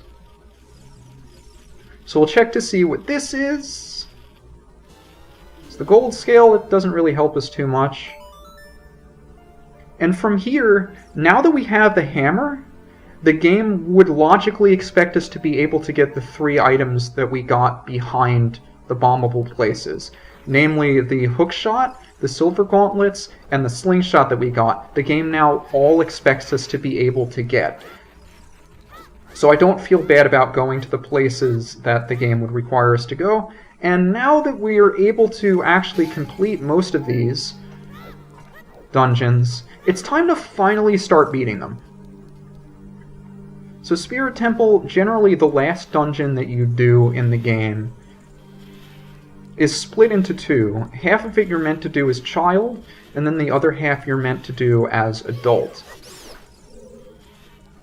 So I forget if I have this...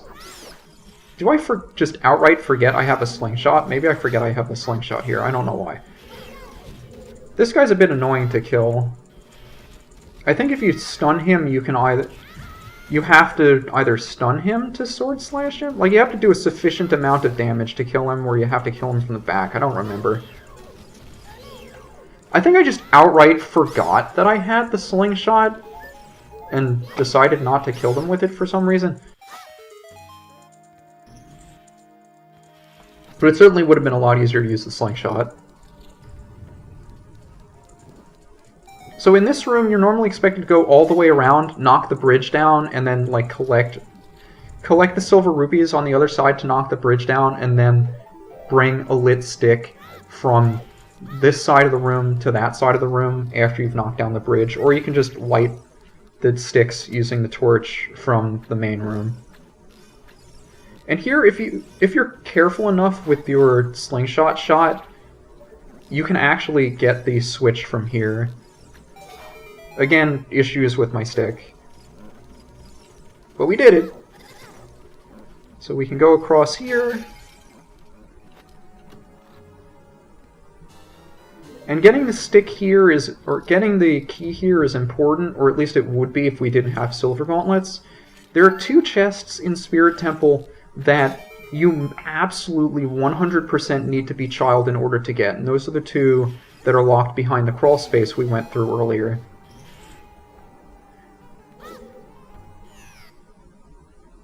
So it's always important, if you have Requiem of Spirit, to do those 2 checks, because you never know if they'd be required. Like in this case, they have a key. Wow.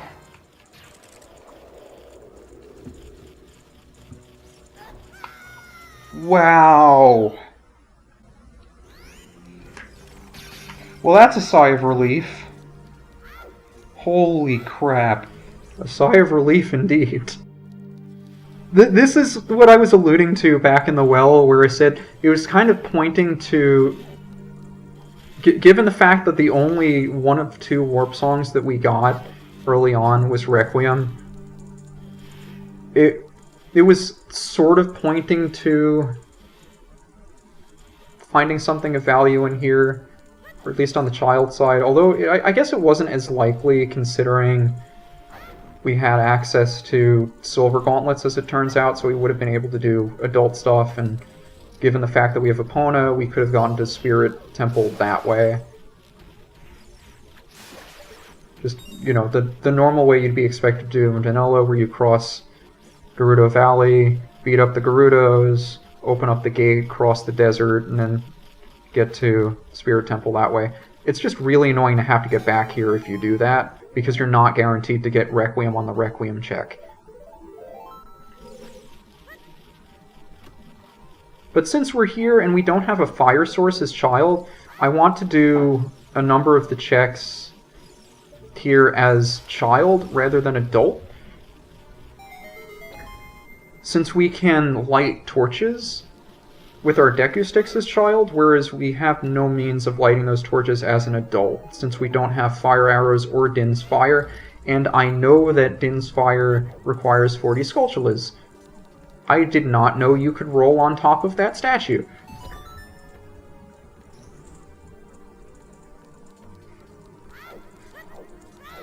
Now we can just carry a lit stick down from up here to activate the map chest, but for similar reasons as to why the bottom of the well requires you to have access to all 3 keys before you'd be required to open the locked door.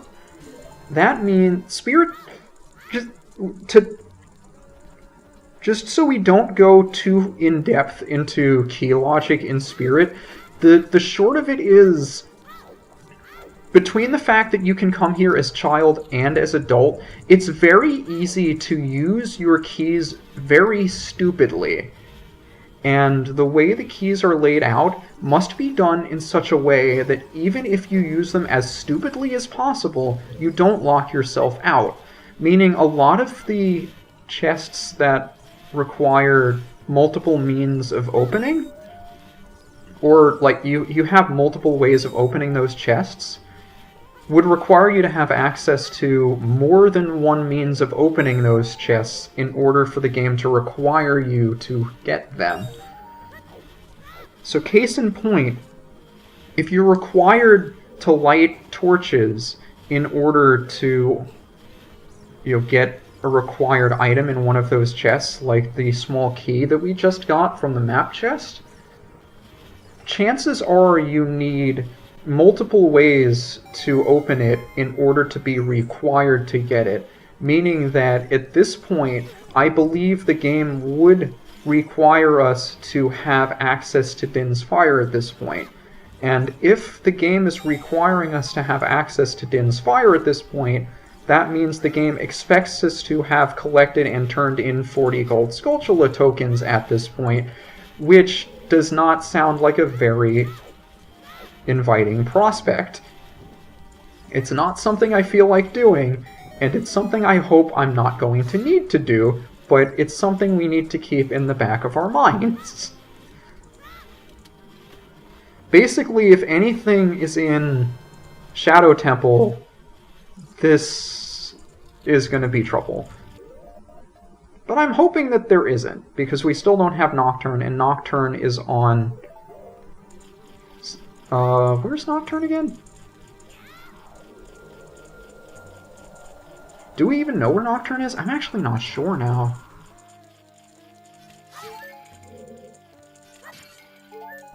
But anyway, I'm setting for Roar's Wind here just in case I die to this Iron Knuckle, because I'm not the best at fighting these, and they do 4 hearts of damage.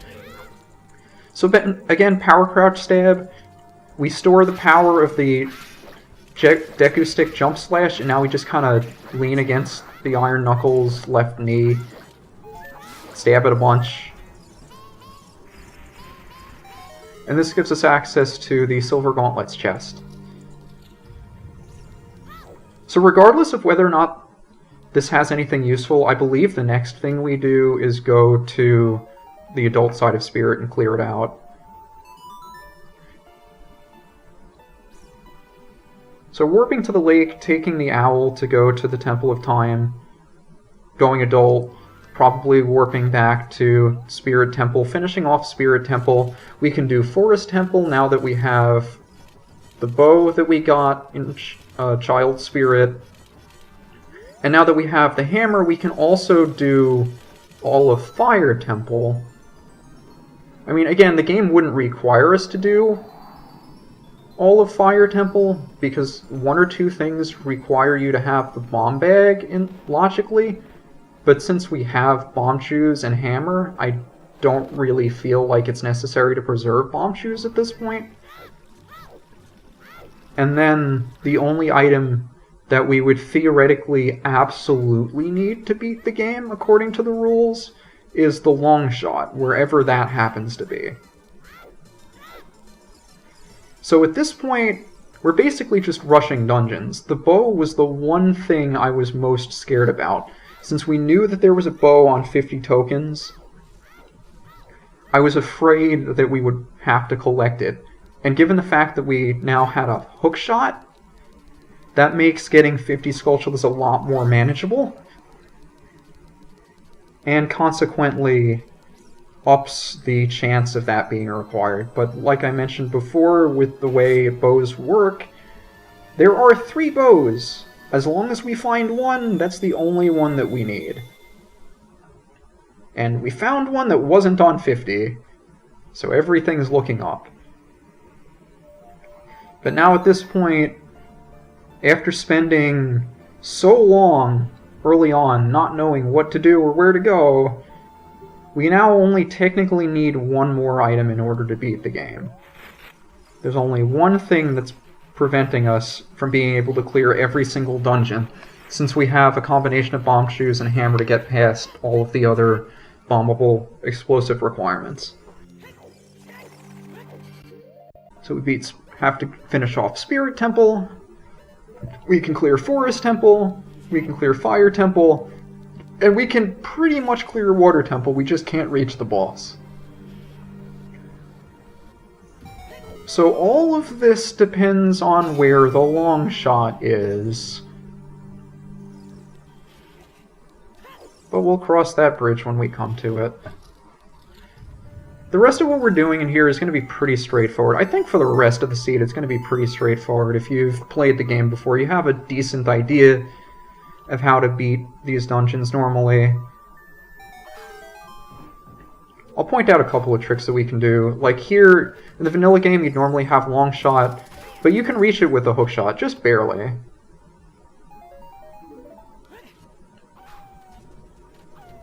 And I guess, you know, now that we're just going through dungeons the way that you've expected to, I can talk about a couple of other things that I've had on my mind.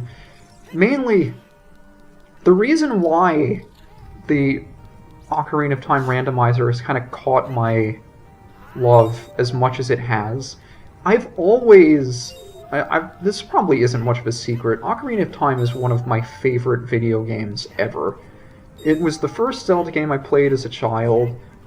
It was a game that I replayed time and time again.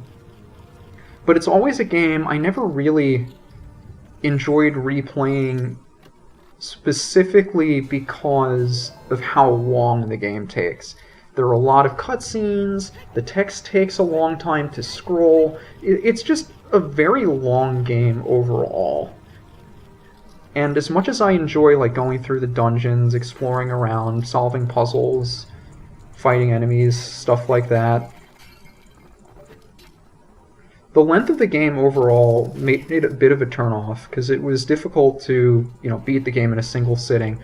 And I think, you know, before I started doing randomizers, it would still take me like between 8 and 10 hours to beat the game normally, which is not something you generally have time to do.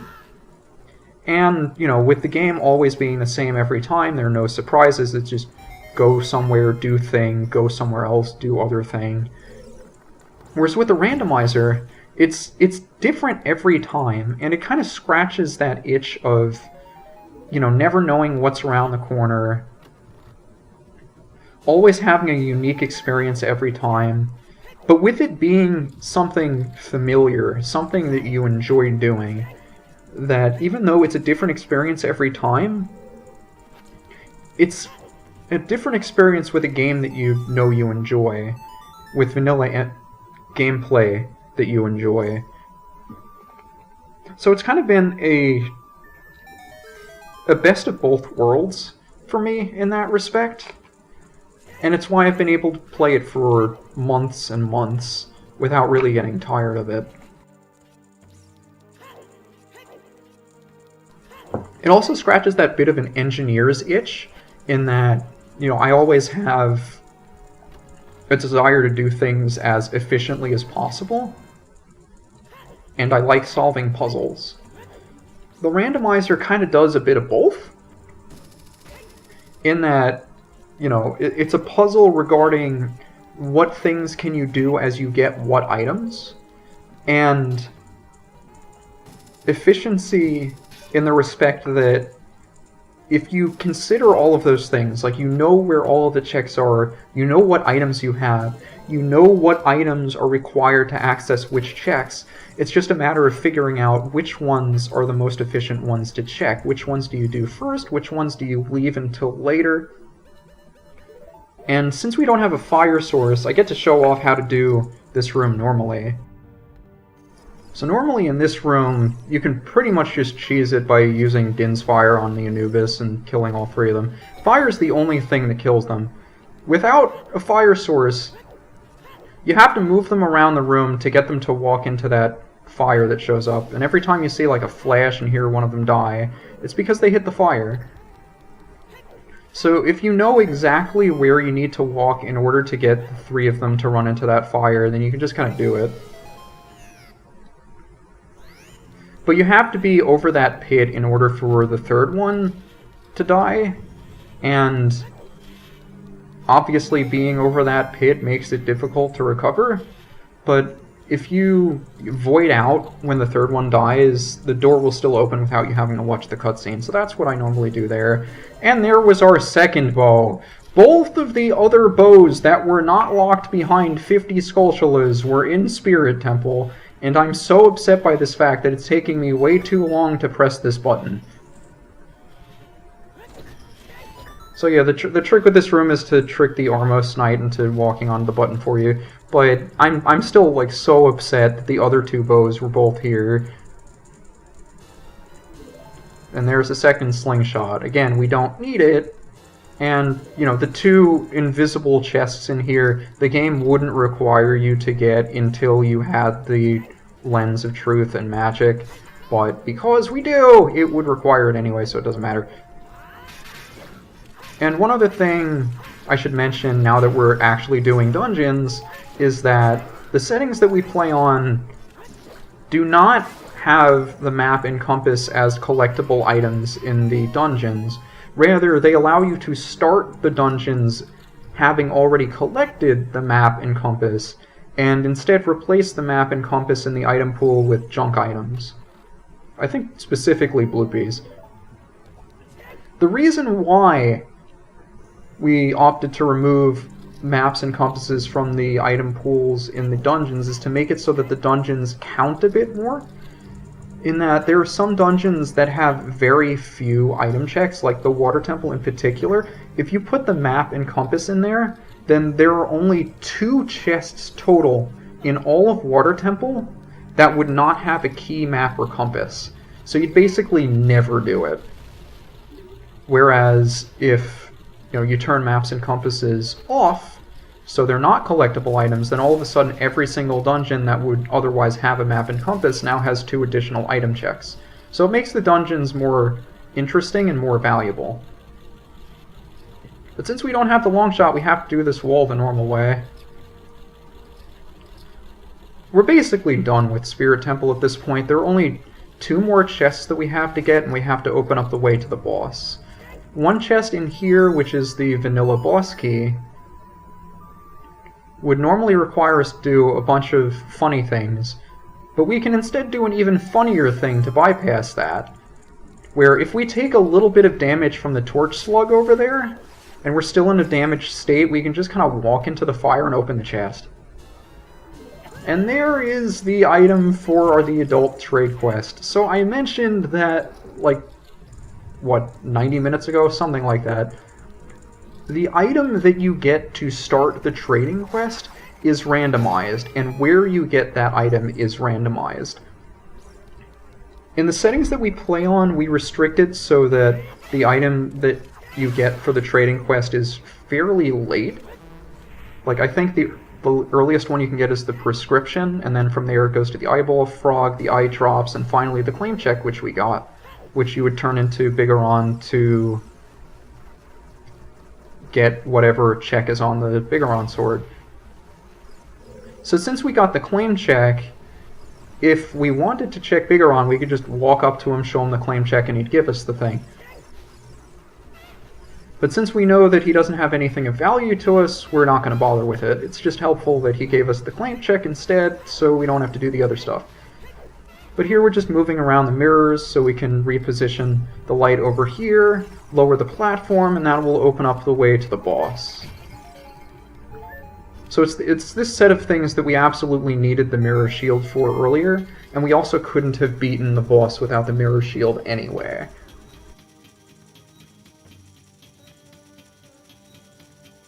And then once we open up the face of the statue here by shining light on it, it reveals the one and only thing you absolutely need hookshot for in here, so it's a good thing we found that earlier. And even though it feels like forever since we've actually fought a boss and done something interesting, we're actually fighting a boss and doing something interesting.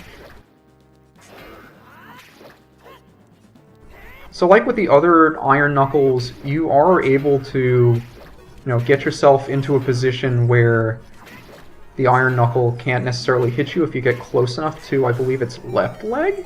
But I've never been good at doing that, so I just kind of jump slash it back off and jump slash again. It's something I've been meaning to get better at, I just haven't bothered with. And now we have Twin Rova! So similar to the fact that cutscenes were all removed, all of the bosses are put in a state where the game thinks you've already fought them. So in that state you don't have to watch the whole entrance cutscene that introduces the bosses. It just thinks, oh, you've seen that already, so we don't have to show it to you again. And a nifty little trick you can do with Twin Rova, if you use the hookshot, whichever witch is not moving, or whichever one is not firing a laser at you, will stay in place to deflect the hookshot so you don't actually hurt it with the hookshot. But that also makes it so that you can, if they're in a nice position where you can reflect the other's magic into them, holding them in place is very useful, so they don't fly out of your field of vision The Twin Rovos, 4 shots. I think I let the other one fly away because I wouldn't have been able to hit it and hope that she just comes back into view, which she did, and it was nice. Now they go to their second form, which is even more straightforward than the first.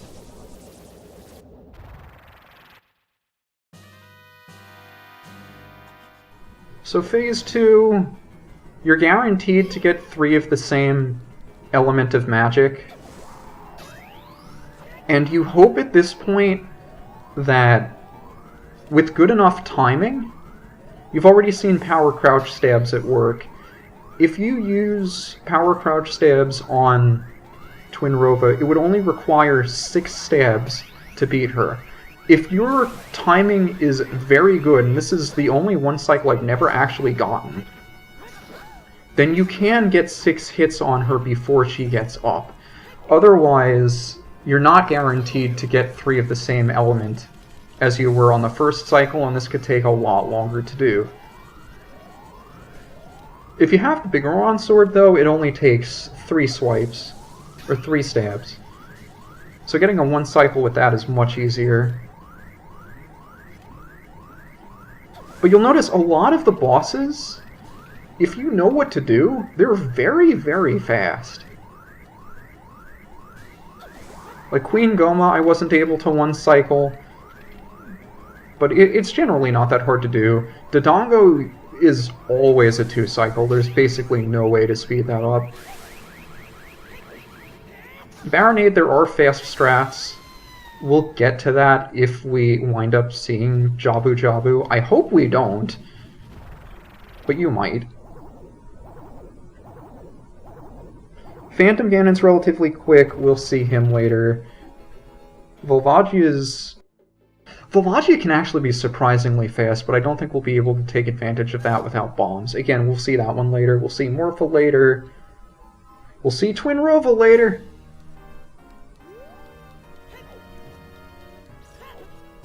And finally, we can feel like we're making progress.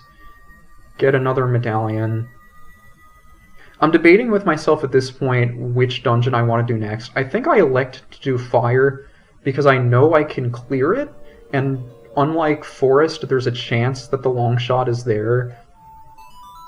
But I'm just upset that there's no fast way for me to get there.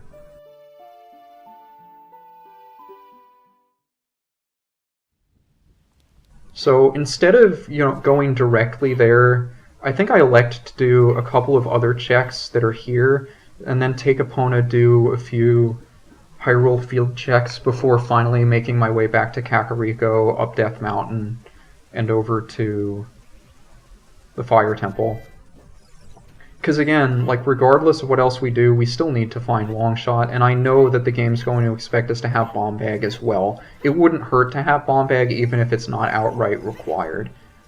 So we take the Bean Plant up there, we make sure to kill this Gwei, who 95% of the time will knock you off the ladder if you do not kill them. We'll see what's up here. Since we have Gold Scale, we can check the diving in the lab. I didn't see what that item was. I guess it was a purple rupee.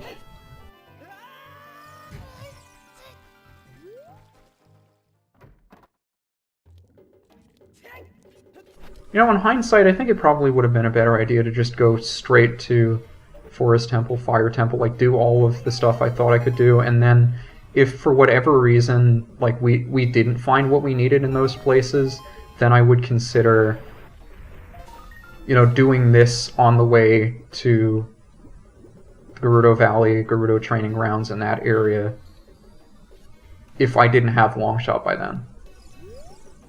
So again, hindsight, I don't think about...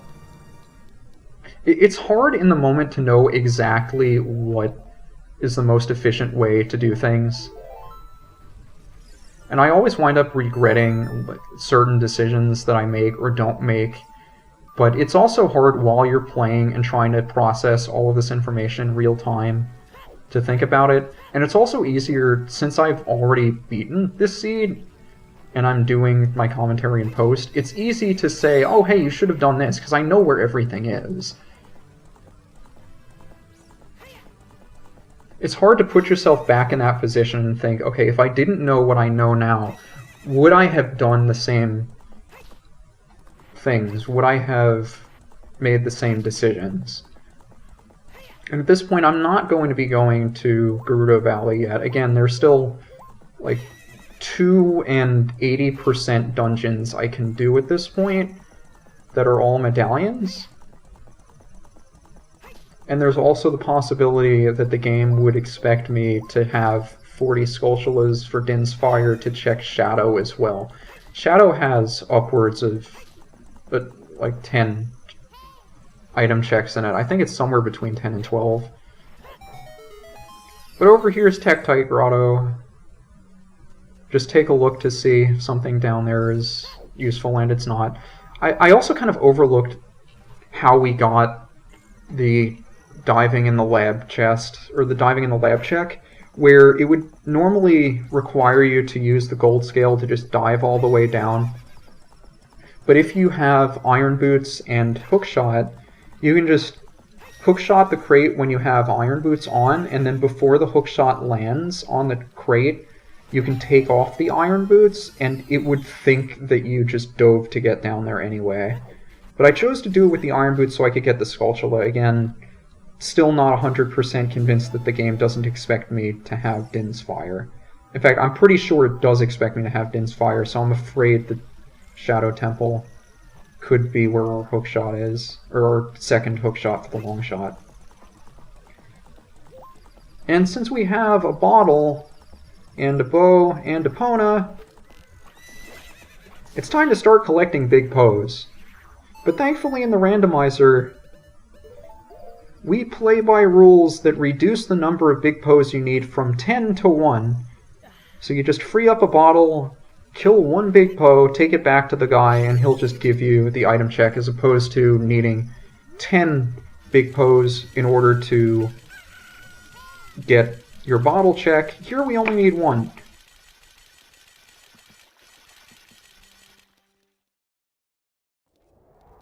So if you have a Epona and you have a bow, it's a pretty quick check to do. It's always worth doing, I think.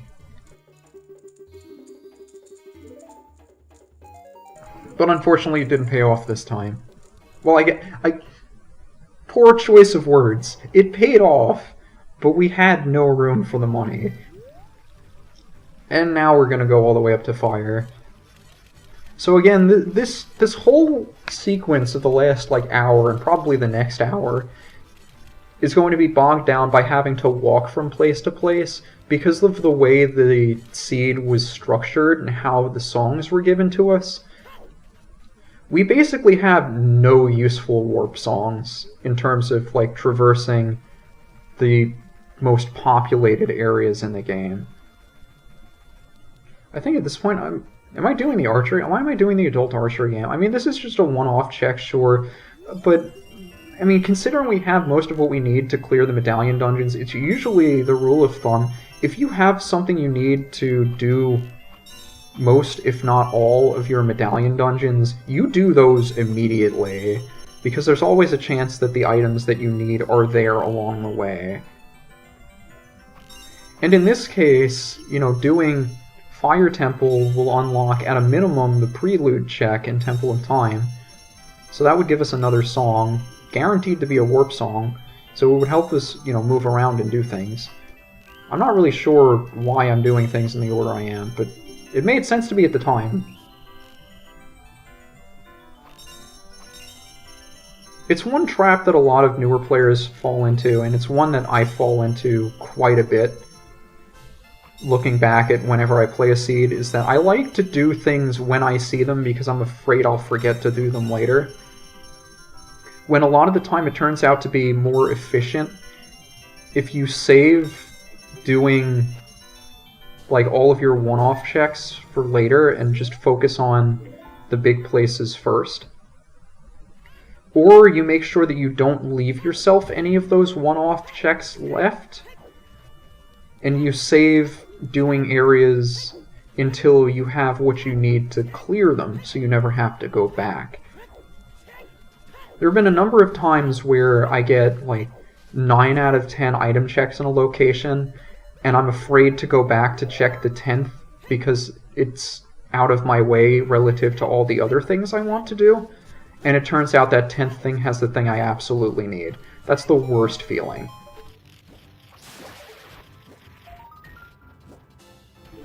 So routing a randomizer, you can climb that wall, by the way.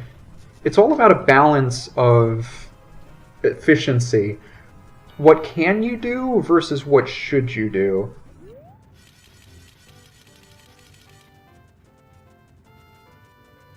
And it's one of the things that I try to learn the most from other people when I watch them play. I mean, sure, when you first get started, it's helpful to learn all of the tips and tricks. But after that, it's always fun, especially in seeds that you watch, or that other seeds play along, that other people play along with you, to see what they decide to do when, why they make the decisions that they do, and then try to work that into your own routing if you think it makes sense. And before we head into the fire temple, I think I'm going to check the ferry here.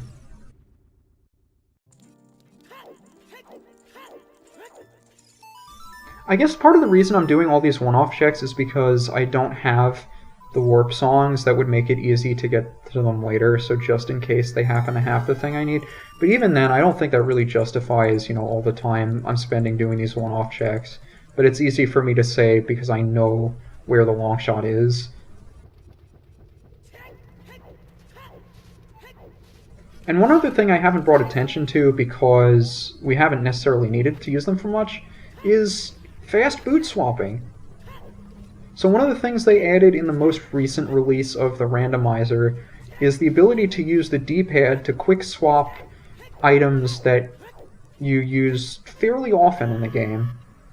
Namely, the boots and the ocarina. So normally the boots, you would have to go into your menu, which I just pulled up the pause menu, in order to switch.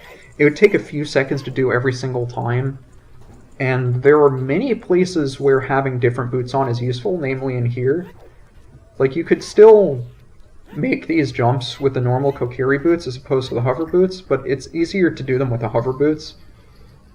The problem is, it takes more time to go through the menu to switch boots than you would save using the hover boots to cross these platforms, so you'd otherwise just not use it. But it saves, I would think, several minutes on average, having the quick swap boots, and for the same reason, like not having to go into the menu every so often, with how frequently you use the ocarina, it's super helpful to free up a C button by putting the ocarina on the D-pad. But you've also noticed by this point we don't have a wallet and we don't have a Goron tunic. So normally the game would expect you to have, or have access to, a Goron tunic in order to be able to do a decent portion of the fire temple, just so you don't have to deal with the heat timer.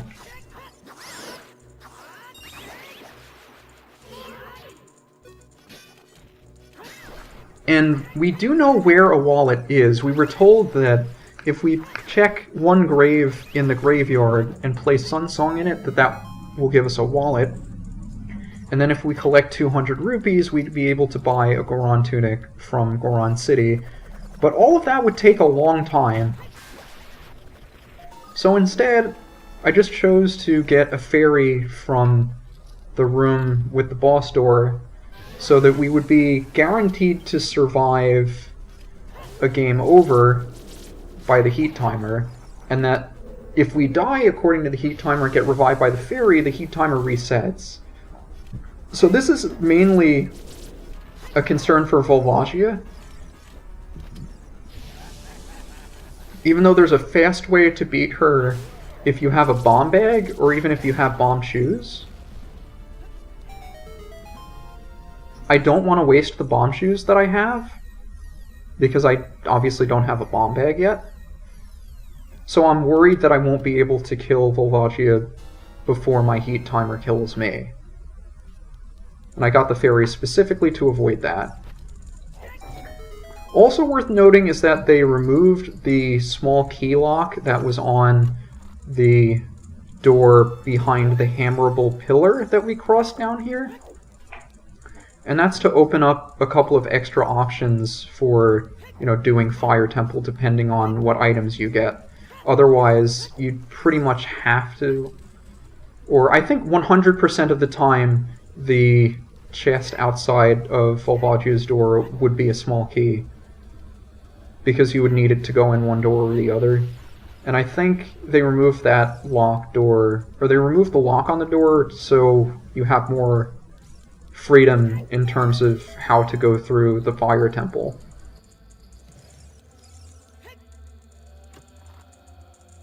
But since we know that we need 2 more keys to progress outside of this room and further into the temple, we know that both of the chests on either side of this room have to be small keys. And because we know that the other chest on the side of this room must be a small key and is behind a bombable wall, that the game expects us to have the bomb bag by this point if there's something required back here.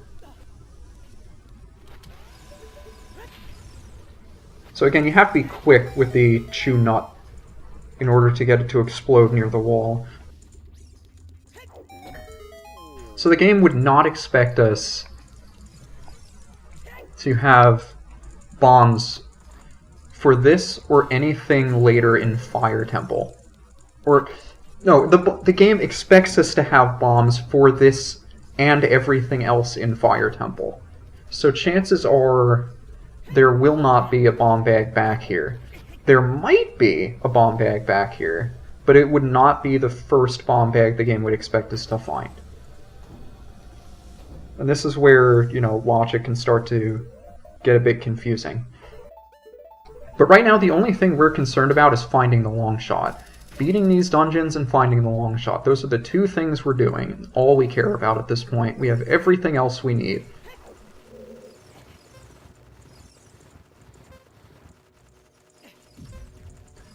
But I'm still panicking at this point because I know, based on the key layout and spirit, the game expects us to have a gold sculpture, 40 gold sculptures for Din's Fire. So everything that's locked behind Din's Fire, whatever that may be, is in play. And I may be required, because I only have 18 gold sculptures at this point. I'm kind of hoping that I don't need Din's Fire to get the one item we need. Most of the things that we haven't gotten yet don't require it. So I'm committing myself to not getting 40 sculptures unless absolutely necessary. But that long shot, depending on where everything else is, could be basically anywhere.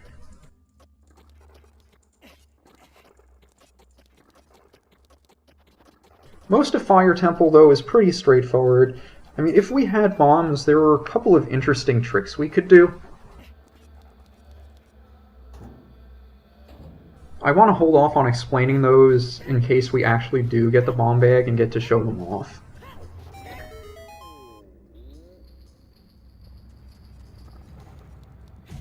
So one of these 2 chests is going to be a small key. There's another one on the other side.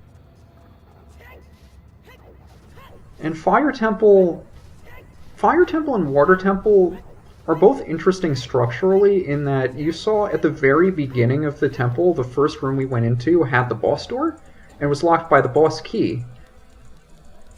If we find the boss key at any point in this temple, we can just head straight back down to the boss door, go beat Volvagia, and then go on our merry way. So if, for instance, you enter Fire Temple having already gotten the hammer, and you find the boss key in the chest right next to Volvagia's boss door, which has happened to me before, at least twice, you can just go fight Volvagia straight off, get the dungeon reward, and move on. But the risk of doing that is leaving all of the checks left in Fire Temple unchecked. Now, I believe there are only 6 chests in Fire Temple that are not keys if you have maps and compasses turned off. So it's not the greatest investment of your time to check them all. But there's always the risk that an item that you need is somewhere in Deep Fire, and it's a bit of a joke among the community that the majority of the time the game expects you to go Deep Fire if it gives you early access to Volvagia, just because it's such a troll thing to do. But if you don't have the boss key, you just have to keep going. And this is the first time where you'll see me make decent use of Furor's Wind. So Furor's Wind is a spell that you probably didn't make too much use of when you played Ocarina of Time. It basically just sets a warp point for you, and I think the original intention is that, say, if you press the wrong button, if you want to save and quit in the middle of a dungeon and then come back to beat it later, like casually, then Furor's Wind would allow you to travel back up to that point immediately. But if you're just trying to play the game quickly, like you can see we dropped all the way down, we got a chest, and then we used Furor's Wind to warp right back up. So that saves us the time of having to climb that huge mesh wall to come back. And we're setting it again so that when we go check the Goron over there, we can just warp back to the door. It doesn't save, like, a world-changing amount of time, but it's still useful to speed things up a bit. And it has a lot of uses in the adult dungeons. So we're doing it one more time, because if you didn't know, there's a scarecrow spot up there on the left side of the screen. So if we play Scarecrow Song, if Navi goes up there and then we play Scarecrow Song, then we can get Pierre to show up. And that will allow us access to 2 gold Skulltulas and 1 more item check. So we take this to go all the way up. I forget which tower this is. Is this the East Tower?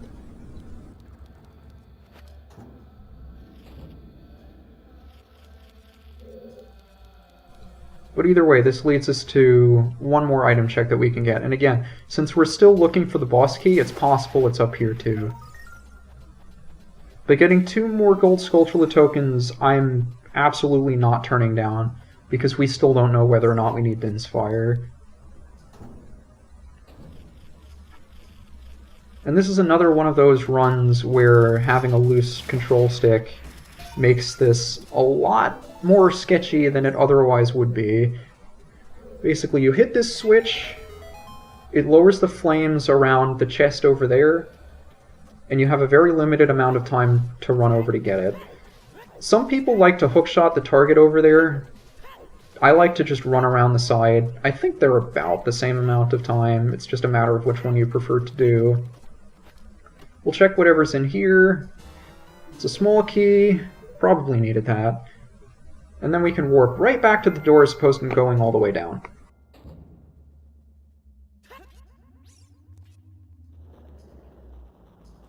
I suppose it's also worth noting while we're, counting the small keys that we have. The removed locked door on the first floor of the temple did not remove a small key from the key layout. So even if we opened up every single locked door in the Fire Temple, in the randomizer we would be left with 1 spare key. So when we're counting keys to figure out how many chests we have to check, it's worth keeping in mind that we're going to end with one extra key. And I believe at this point there are 3 chests left we have to check, plus Volvagia. So this is more bomb chews, so there are 2 more chests plus Volvagia. And I believe there's 1 more locked door. So 2 of those 3 checks will not have keys, and the other one will have a key. Also, you can kind of side hop through the wall here, but I think I'm going to... Like, there are multiple ways to go about what I'm doing here, because there's a room in the middle that has a Goron in it that you can free to get 1 more chest. And you can either get to it from the top. I guess I'm lowering this so it's easier to get to Volvagia when we eventually do. You can either get to the Goron this way. You can just use hover boots to get across, and even though we have Song of Time, it's just easier to just jump slash with the hammer through the time block. And since this was not the boss key, then we know for a fact the chest that normally has the hammer in the main game all the way at the top of the temple at the furthest possible location, that's where a boss key is. And then whatever item Volvagia has cannot be a key. It's going to be something. So again, this is another thing that the game would expect us to have the bomb bag for, but since we have bomb shoes, we can just bypass the need for it.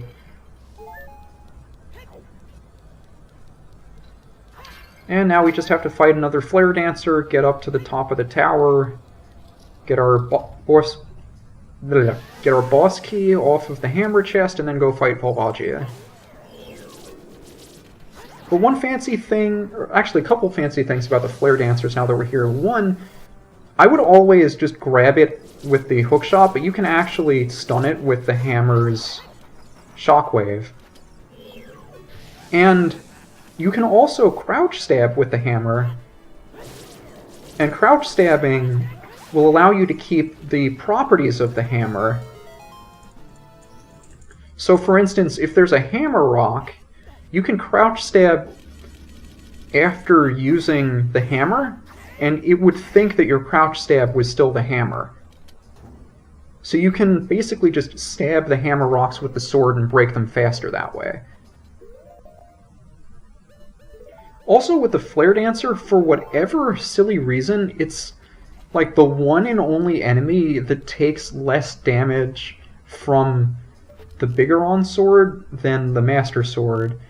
The Bigoron sword generally does double the damage of the Master Sword, but for whatever reason, the Flare Dancer takes half the damage from the Bigoron sword, and I have no idea why. Since we don't have the Bigoron sword, it doesn't, matter. It's just something to keep in mind if you get around to playing it yourself. And also, because I have fallen down from this check more than once, I wanted to put up a Furor's Wind here just in case it happened. There really wasn't a reason for me to do this before I went, because I could have just put a Furor's Wind down after I fell, since I would have still technically been in the same room and it would have warped me back up to the top. But I wasn't thinking about that at the time. It's just a matter of getting around here, and given the nature of the ledges here, if you slip off, there's no way to recover. You can't grab the ledge to get back up. But anyway, we knew that was the boss key since we've opened every other chest in here. We can save warp back to the start of the dungeon, and then take on Volvagia.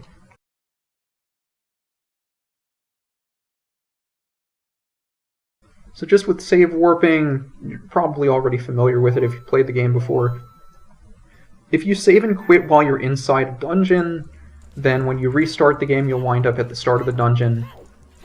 If you save and quit outside a dungeon, as child, it'll start you in Link's house, and as adult, it would start you in the Temple of Time. So saving and quitting is a pretty fast way to get around, depending on where you need to go. But here's Volvagia. We need the hammer to beat her. But there are a couple of other ways to damage her. An interesting thing about Volvagia is that she actually has two different hitboxes. There are two dragons. There's one flying around, and there's one that stays under the arena that you hit with the hammer. However, the flying hitbox, or the hitbox for the flying dragon, is always active. So you see the hole she popped out of right here? At the start, that's where her hitbox will be for the flying dragon. Or for the one on the ground. One of the two. One of the hitboxes will always be wherever she went into, whichever hole she went into last. So you can just repeatedly drop bombs near that spot, and it will deal damage to that Volvagia hitbox. However, since we have limited bomb shoes, and we don't have a bomb bag, I don't want to waste the shoes that we have, even if it would speed things up. And chances are I'm going to have to take a game over and have a fairy revive me in order to survive the heat timer. But that's why we got the fairy. And you can climb the wall here, by the way. They made this wall climbable to make sure that you had a way to get back up to the arena if you happen to be knocked off and into the lava. So even though it doesn't look like you can climb that wall, you can climb that wall. But with the Master Sword, I know I need to get 4 hits on Volvagia, so even if I do 3 jump slashes, it's not going to be enough to kill her. And I'm just going to have to take the fairy here. But again, that's why we got it. Still faster to do that than to go get the wallet, save up 200 rupees, and then buy the Goron tunic. But you can also do Volvagia damage with the bow and arrow. Since I'm playing on Virtual Console, I have a difficult time aiming, since VC has a much larger dead zone than Nintendo 64 does. But if you have, no problem aiming the bow and arrow, you can get multiple hits on Volvagia and maybe take a cycle or 2 off just by shooting her while she's flying around.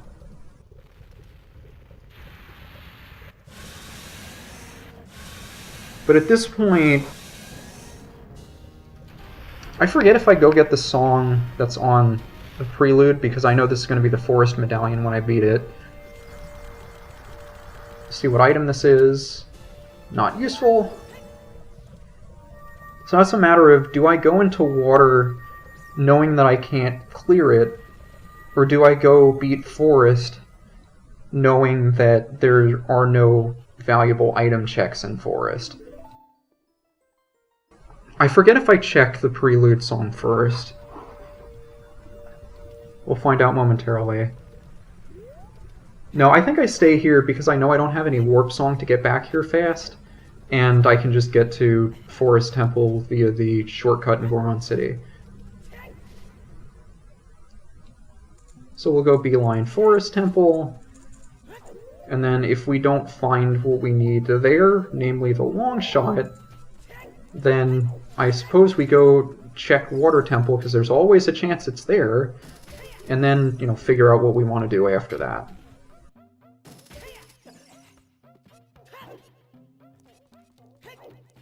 It's just unfortunate that this late into the game we don't have warp songs that would be convenient for getting around.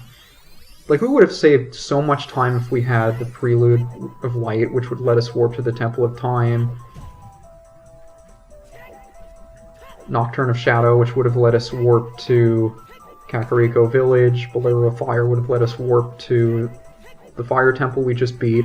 And Minuet of Forest would have let us warp to the Forest Temple. But at the same time, we needed all 6 non-warp songs in order to be able to get the Mirror Shield and beat Spirit Temple, so it's kind of the way things shook out.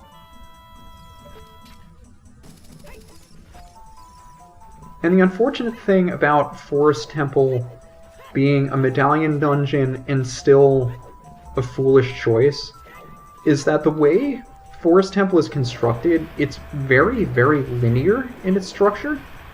So you basically have to do the entire temple every single time, even if you know that none of the item checks are useful.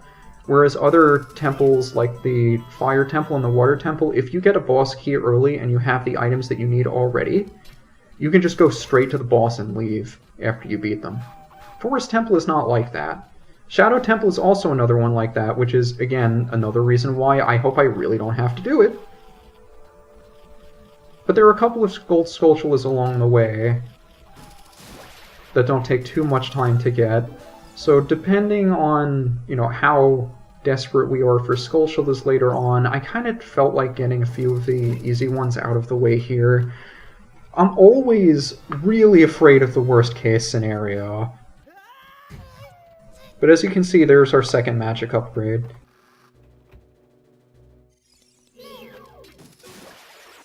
So if for whatever reason you skipped Mido's house and didn't get the magic there, this could have been your first magic, I think.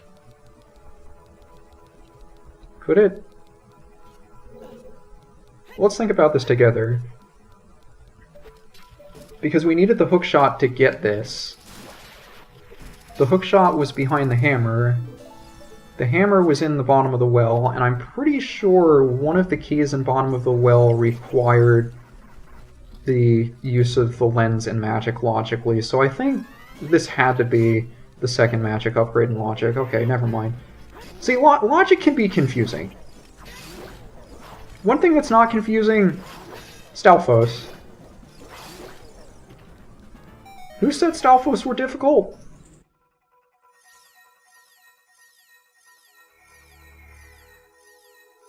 Stalfos are actually pretty consistent to beat with crouch stabs. So again, like power crouch stabs, you do a jump slash. The crouch stab stores the power of the jump slash, so your stabs will do double the damage of your normal sword.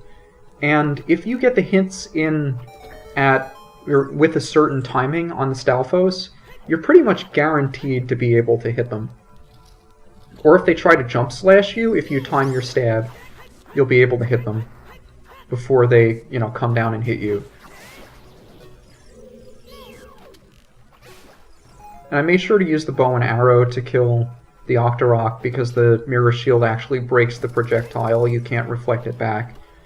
You can reflect it with the Hylian shield, but I didn't feel like switching back to it.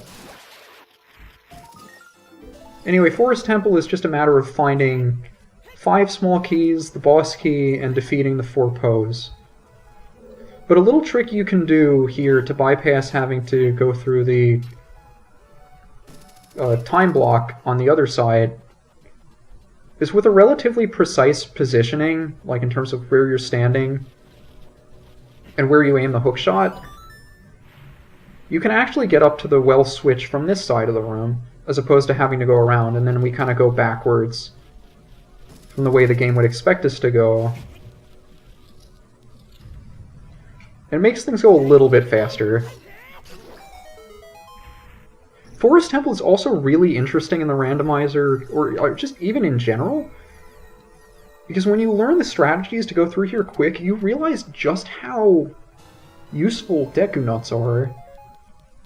I don't know about many other people, when I played this game as a child, I basically never used nuts or shields. And, seeing how much faster you can do things, how much more useful they are, kind of blew my mind when I first saw it.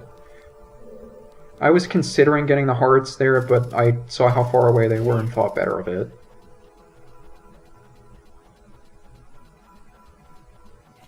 Even though you can defeat Stalfos relatively quickly, I know that, like this dungeon in particular, I tend to tank a decent amount of damage, and Stalfos do 2 hearts of damage with their jump attacks, so it's really nothing to sneeze at. And it's always a good idea to keep an eye on your health if you're even the least bit unsure of yourself. Especially if you don't have Farore's Wind, because that could mean having to backtrack through the entire dungeon. But even just holding enemies in place while you run past them, the Deku Nuts are incredibly useful. You can hold the Stalfos in place while you get a jump slash in, and you can hold the bubbles in place so they're not just flying around or hopping around. And one useful thing you can do with the hover boots in here, that you may even be required to do to bypass the strength requirement to move the blocks in that room, is to hover over to this thing. There's one chest over here by the Floor Master, So defeat this guy, spawns 3 more hands. Kill those 3 hands, gives you a chest.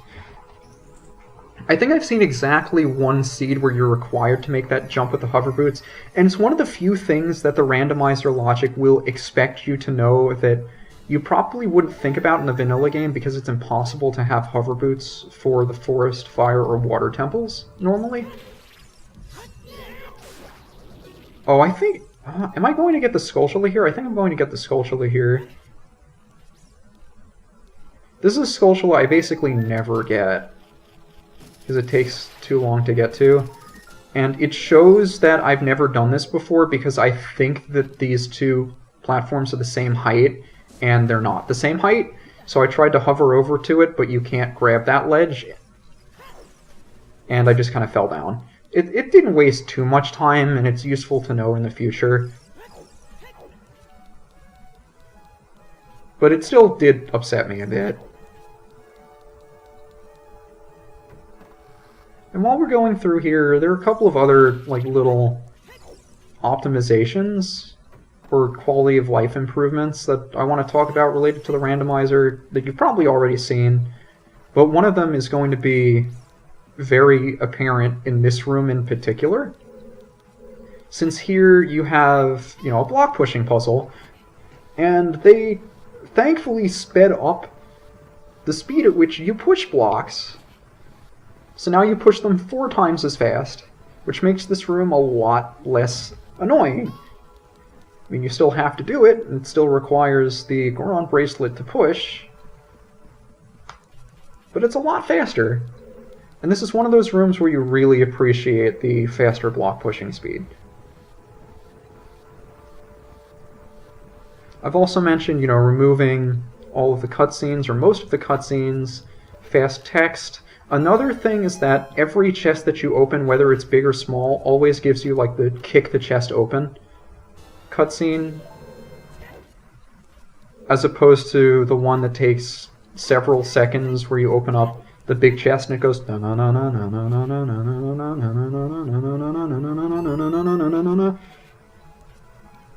alone saves a few minutes.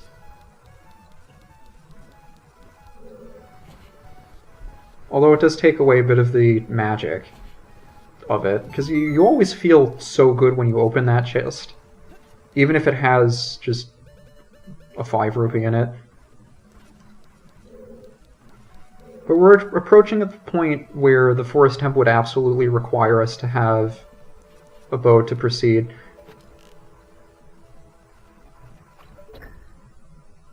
So you have the eye switch you can use to straighten out the hallway in there. Doing that will open up the boss key chest for us to check. And I think I'm leaving and coming out. Now, I still had the Furora's Wind placed in Fire Temple outside or near the hammer chest. It's important when you use Furora's Wind, make sure that you don't mash the button, because you might wind up warping yourself back to a warp point that you forgot you set. Like, if I had selected to warp back to my warp point in Fire Temple, I would have had to go all the way out of Fire Temple, walk all the way back from Fire Temple to Forest Temple, and then come all the way back up Forest Temple up to this point just because I pressed a button. You have to be very careful when you use Furora's Wind that you don't do that. But Furora's Wind is really helpful in Forest Temple in particular because it lets you, do a couple of things out of the order that you would normally be expected to do them that requires additional time. And in order to open up the way to the boss, you have to defeat these 4 colored Poes. So even if you had all the keys you needed, you still had to go through most of Forest Temple to beat these guys anyway. Now thankfully they're relatively fast to beat if you know what you're doing. Again, Deku nuts showing their use.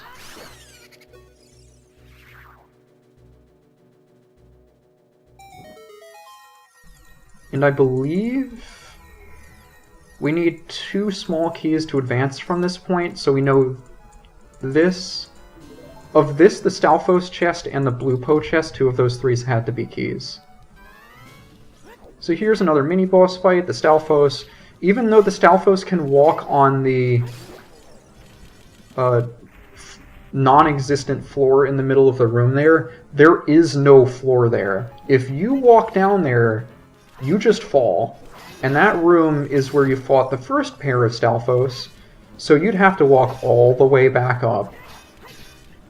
But if you do happen to fall down there by accident, you have Faurora's Wind. You could set Faurora's Wind after you fall, and Faurora's Wind would bring you right back up here. Another funny thing about this pair of rooms that I learned a couple of months ago is that the Stalfos will not spawn on the second floor up here unless you've defeated the pair that are on the first floor. So one thing that you can do, if you opt to skip the Stalfos on the first floor, provided they don't have a key that you need, you can come all the way up here if you have Faurora's Wind and Magic.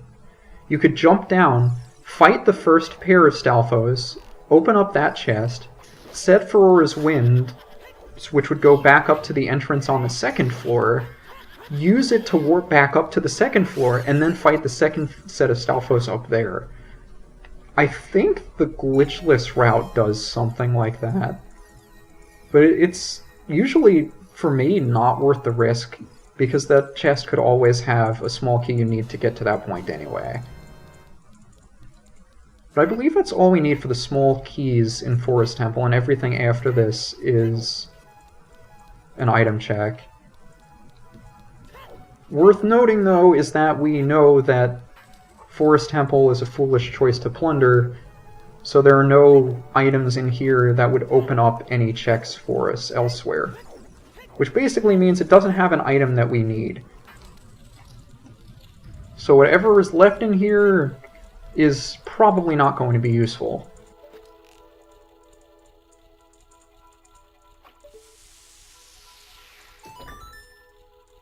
It's also fun if you have fire arrows or Din's Fire to cheese this puzzle so you don't have to, wait for the platform to align with the torch so you can fire an arrow through it. But usually you just warp in if you have a fire arrow, shoot the fire arrow with the switch, and just walk out the door. But we don't have a fire source as adults, so that's what we have to do. And there is a faster strategy you can use to get through this room with 1 or 2 fewer cycles, but I'm not good enough to do it. So I just wait it out. We got that chest, we got 1 chest in the basement, and something on Phantom Ganon when we beat him. But at this point, just trying to get through Forest Temple as fast as we can, and we'll head over to Water Temple. And depending on what we find there when, start panicking. Because my biggest concern right now is that there are only 4 item checks in Water Temple, so it's very unlikely that the long shot will be there. Still possible, but unlikely. There's also all of the Gerudo area we haven't done that we have access to now. I think we need to do everything there now. So in the Gerudo area as adult, if you have Epona or Longshot to cross Gerudo Valley, you have access to the chest that's behind the Hammer Rocks on the far side of the valley. Once you beat the Gerudo and get the Gerudo card, you have access to the horseback archery since we have the horse and the bow. That gives you 2 prizes, one for getting 1,000 out of 2,000 points, and one for 1,500 out of 2,000. There's also the wasteland structure in the Haunted Wasteland, but we need a fire source for that. Unfortunately, we know where one of the fire sources is. It requires 40 Skulltulas, and we have access to 40 Skulltulas. I just don't want to do it. And there's also the Gerudo's Training Grounds, which is the butt of many jokes in the vanilla game because it contains no useful items whatsoever. Normally, you would get the ice arrows in there, and the ice arrows are pretty much useless. There's only one thing in the game ice arrows do that normal arrows don't do, and even then, it's debatable whether or not it's actually useful. And that's stunning Bongo Bongo. So the boss in the Shadow Temple can be stunned like you normally... It has a giant eye and two hands. If you shoot the hands, then the eye charges at you, and that's what you have to deal damage to. But with ice arrows, if you freeze one of the hands of Bongo Bongo, then you can get a free shot on the eye. I believe that's the one and only use of ice arrows, so Gerudo Training Grounds, or GTG for short, is basically a joke in the vanilla game. But here in Randomizer, it has something like a dozen item checks, and it's one of the places that a lot of people will go to, especially, and I guess I glossed over this fact too. We set it so that if you have Epona's song, you don't have to race Ingo in order to get Epona, you just whistle for her with the Ocarina, and she comes running. And that makes, going to GTG a lot more inviting. The thing about Gerudo Training Grounds is that it requires a lot of different items in order to be able to complete. So depending on, what stage you are in terms of collecting items, what you have and what you don't, it may or may not be a good idea to, get a bunch of things out of the way there, knowing that if you don't find what you need, you may have to go back, or waiting until you have everything you need to clear it and then risking, having something available there early and just not getting it because you feel like being more efficient about it. But at this point, if I find like the boss key in Water Temple before I find the long shot, that's probably the first place I'll go because we don't have many other places left. My main concern, since we have access to Din's Fire on 40 tokens, that the long shot will be in Shadow Temple. We can clear Shadow Temple at this point. It has about as many checks as GTG does. Although, the Gerudo area itself has more checks on top of that. We don't have Ruto's Letter, so we can't access Ice Cavern or Jabu Jabu. Those are the two biggest places on my mind right now, and thinking that it's in Shadow Temple is my biggest concern, because then we'd have to go running around to collect 25 more Skulltulas, and then pray that the long shot is in Shadow Temple, which is not something I want to do. There's also the possibility that if we go to both of those places and instead find Ruto's Letter, that would open up Jabu Jabu and Ice Cavern, both of which could also have the long shot. So we're looking at 3 hours, we only need one item, and I'm panicking that it could take another like 30 to 60 minutes to find it because there are still so many places left we haven't checked.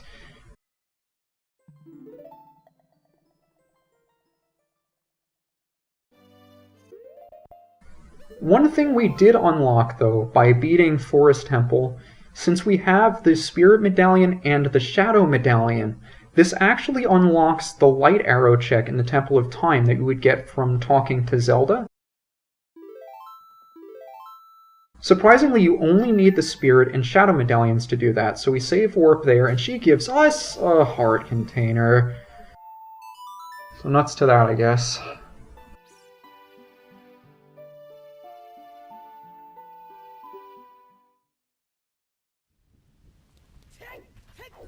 I mean, that's also a thing I was really excited about, that we've actually gotten this far, and 3 hours in, we still don't have a bomb bag. Now, granted, there are a number of things we've done so far that require us to have a bomb bag logically, like we couldn't have beaten Fire Temple, Dodongo's Cavern, or Spirit Temple without a bomb bag logically. But here we are in Water Temple. If you know how to go through Water Temple, it's actually not that bad, and quick swap boots make this a lot easier. I'm not really sure. I usually work in like pulling this block out just in case there's something in there, but chances are that chest is more often than not a small key and isn't worth getting, so I think I'll just start passing on doing that.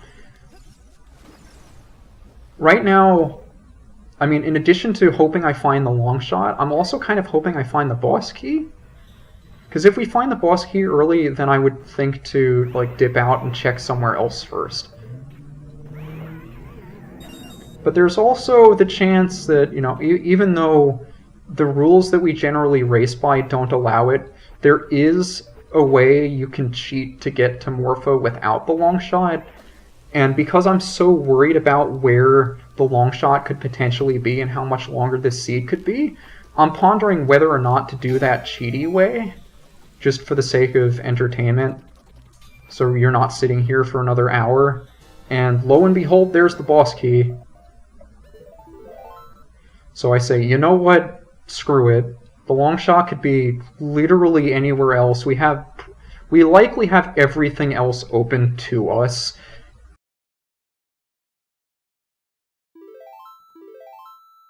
I'm gonna break the rules and show off a little trick you can use. Not when you're racing other people, just when you're playing on your own. I'm not telling you to cheat. Don't tell anyone I told you to cheat, but we're going to cheat.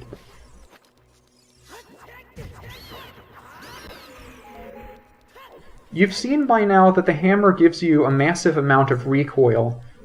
However, if you're wearing the Kokiri boots, they kind of hold you in place after you get that recoil. And with the hover boots, it takes a while to build up the momentum. But if you, for that one frame after a crouch stab, get that momentum with the Kokiri boots and then quickly switch to the hover boots, you maintain that momentum through a hover. And that momentum carries you across the gap that you would normally need the long shot to get across. So again, this is not allowed in the rules set that we normally play by, but this is my YouTube channel and I don't feel like spending another hour looking for the long shot. But anyway, here's Morpha. There's a quick kill strategy that you can use if you're able to pull out Morpha's nucleus and then push it into a corner. You can stun lock it so that every sword swipe that you deal pushes it back into the corner and it can't get past you. It's a little bit more difficult to do with the Master Sword, and I guess I forget I have the Master Sword here because I use the Master Sword strategy and just think that the sword is long enough to reach it in the corner when it isn't. Normally the way you do it is you would do a horizontal swipe after you position it the place that I did. The horizontal swipe would knock it into the corner, so like you do a horizontal swipe here instead of a crouch stab. That would knock it into a corner, just long enough that you would be able to jump slash it. And then you would not only have the jump slash stored from doing that, but you'd be right up against it while it's in the corner, and then you could just crouch stab it repeatedly to stun lock it. So I didn't quite get that here, but I can't believe I didn't get that last stab in there. I think this is karma for me having cheated to get here. But this is basically the only thing you absolutely need the long shot for in every possible scenario. Everything else in the game that the randomizer might logically ask you to need the long shot for is technically accessible through some other means, like crossing Gerudo Valley you can do with the horse. Other things like that. This is, I believe, the only thing that outright requires the long shot in every circumstance. But we cheated, we got our last medallion, we can go beat Ganon. I guess the burning question on everybody's minds at this point is, where was the long shot? And I went through that whole spiel about what I was going to do next if I didn't find the long shot in here. Turns out it was actually in GTG. It was going to be in the next location I checked. Now, one thing I want to point out, you see this is the Lens of Truth, or it shows the Lens of Truth? We already have the Lens of Truth. So you may be wondering, why is it showing a second Lens of Truth if we already have a Lens of Truth? And the answer to that is, it's an ice trap. Ice traps can be disguised as key items, or key freestanding items. And that Lens of Truth is one of those examples. So it can be really trolly if you absolutely need an item, and you pick it up and, oh, sorry, it's an ice trap. But it turns out the long shot was behind the silver push block in Gerudo Training Grounds, so it probably would have taken another, like, 7 to 10 minutes for me to get. It wouldn't have added too much time. I was just worried about all of the other places that it could have been. It could have been in Shadow Temple, because I know the game expected me to have acquired 40 Skulltulas for Din's Fire by this point. I could have had to do that. So in addition to doing all of Shadow, I would have also had to do the other 40, 50, the other 15 Skulltula tokens, run around the world finding those, turn them in, get Din's Fire, then go do Shadow Temple. And there's also the possibility that we would pick up Ruto's letter somewhere and the boomerang somewhere, which would open up Ice Cavern and Jabu Jabu, respectively, and a couple of other miscellaneous checks throughout the world as well. I just didn't feel like doing them. So we got our 6 medallions, we went to Ganon's castle, and in the settings that we play on, Ganon's tower and boss door are both open by default. So once you get in here, if you have a bow, light arrows, and magic, you can just go straight up the tower to fight Ganon, which is exactly what we're going to do. Otherwise, you have, like, normally in the vanilla game, there are 6 trials circling Ganon's tower outside. You'd have to beat all of those 6 trials in order to gain access to the central tower here. But it just slows the end of the game down. And it's always doing the same thing over and over, which is something we don't really enjoy doing in randomizers. And also having the boss door open means that you're not 50% required to get the gold gauntlets in order to open up Light Trial. Since Light Trial has, I believe, 8 chests in it, which are more than half of the available chests in Ganon's castle. Most of the time it would require you to go there, and Light Trial is blocked by... Oh, there's our Goron Tunic.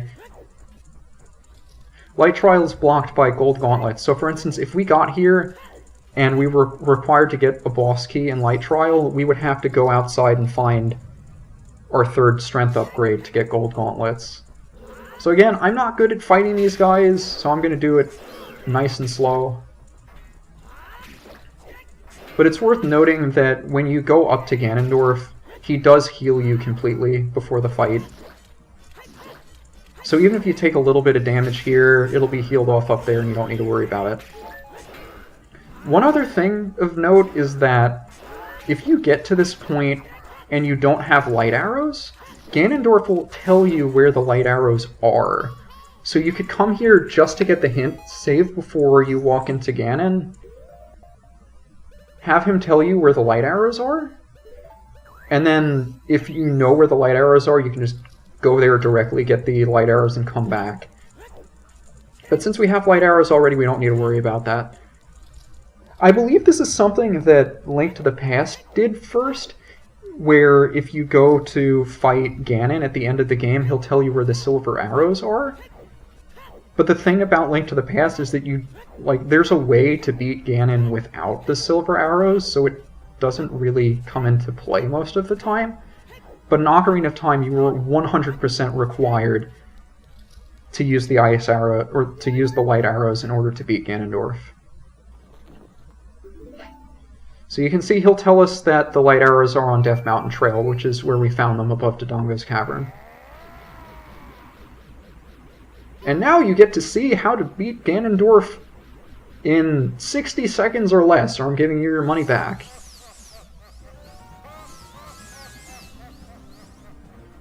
Normally you would back off, volley a light ball back and forth multiple times, shoot him with a light arrow, and then stab him a bunch. But if you get close enough to him while staying far enough away that he doesn't bat back the light ball, you can usually knock him down with just one volley back. And then with the stored jump slash from the Master Sword, you can crouch stab him 10 times. If your timing is good enough, he'll be stun locked, and you won't have to worry about him getting up again. And one other thing before we start the final battle, you saw I jump slashed when I went in here. I mentioned very early in the seed that there are exactly 2 weapons that do more than 1 damage to Ganon in this fight. One being the Deku Stick, which we can't use as adult, and the other being Master Sword. You may also remember from 5 seconds ago that I mentioned power crouch stabs will store the damage properties of whatever your last weapon swipe was. In this case, our last weapon swipe was a Master Sword jump slash. Even though we don't have a Master Sword, we do have a hammer, and we can crouch stab with the hammer. So instead of taking 10 hits to get through phase 1 of this Ganon fight, we just crouch stab his tail 3 times with the hammer. Since our Master Sword jump slash is 4 times the damage, we're able to do 4 damage per hit instead of 1. So instead of that taking 10 hits, it only takes 3. And this is also my favorite strategy in that you don't have to stun him with the light arrows in order to be able to get around him. You can just kind of roll underneath his legs, stab him, roll back to the front so he lifts his body back up so you can roll back under him and then stab him again. And just like that, Ganon's done. It's really hilarious how fast some of these boss fights can go when you know the fast strats. Always get a kick out of it. But Ganon's dead. Zelda gives us the power that we need to seal him away. And with that final blow, our seed is done. I'm really curious where bombs were. Well, funny thing, I checked to see where the bomb bag was. Like I said earlier, there are 3 bomb bags available in the game, just like there were 3 bows, 3 slingshots. 1 bomb bag was on Bongo Bongo, all the way at the end of Shadow Temple. However, we absolutely needed bombs in order to reach that bomb bag, so that's not the one the game expected us to get. The other 2 were both locked behind getting Ruto's letter to move King Zora. In order to do that, we needed to get Ruto's letter, and Ruto's letter was also in Gerudo's training grounds along with the long shot. Specifically, Ruto's letter was in the lobby, like the first room you enter in GTG. So you'd be expected to take Ruto's letter, go to Zora's domain, show it to King Zora, he would allow you access to Zora's fountain, and then from there, we could either get 1 bomb bag in Ice Cavern, which would have required us going back to Adult and then going back to Fountain, which is probably one of the last things I would have done, or you could get a bomb bag on the Zora's Fountain Ferry, which required bombs to get. So the only bomb bag that was actually available to us was the one in Ice Cavern. And I actually forget where the boomerang was. I want to check to see where the boomerang was.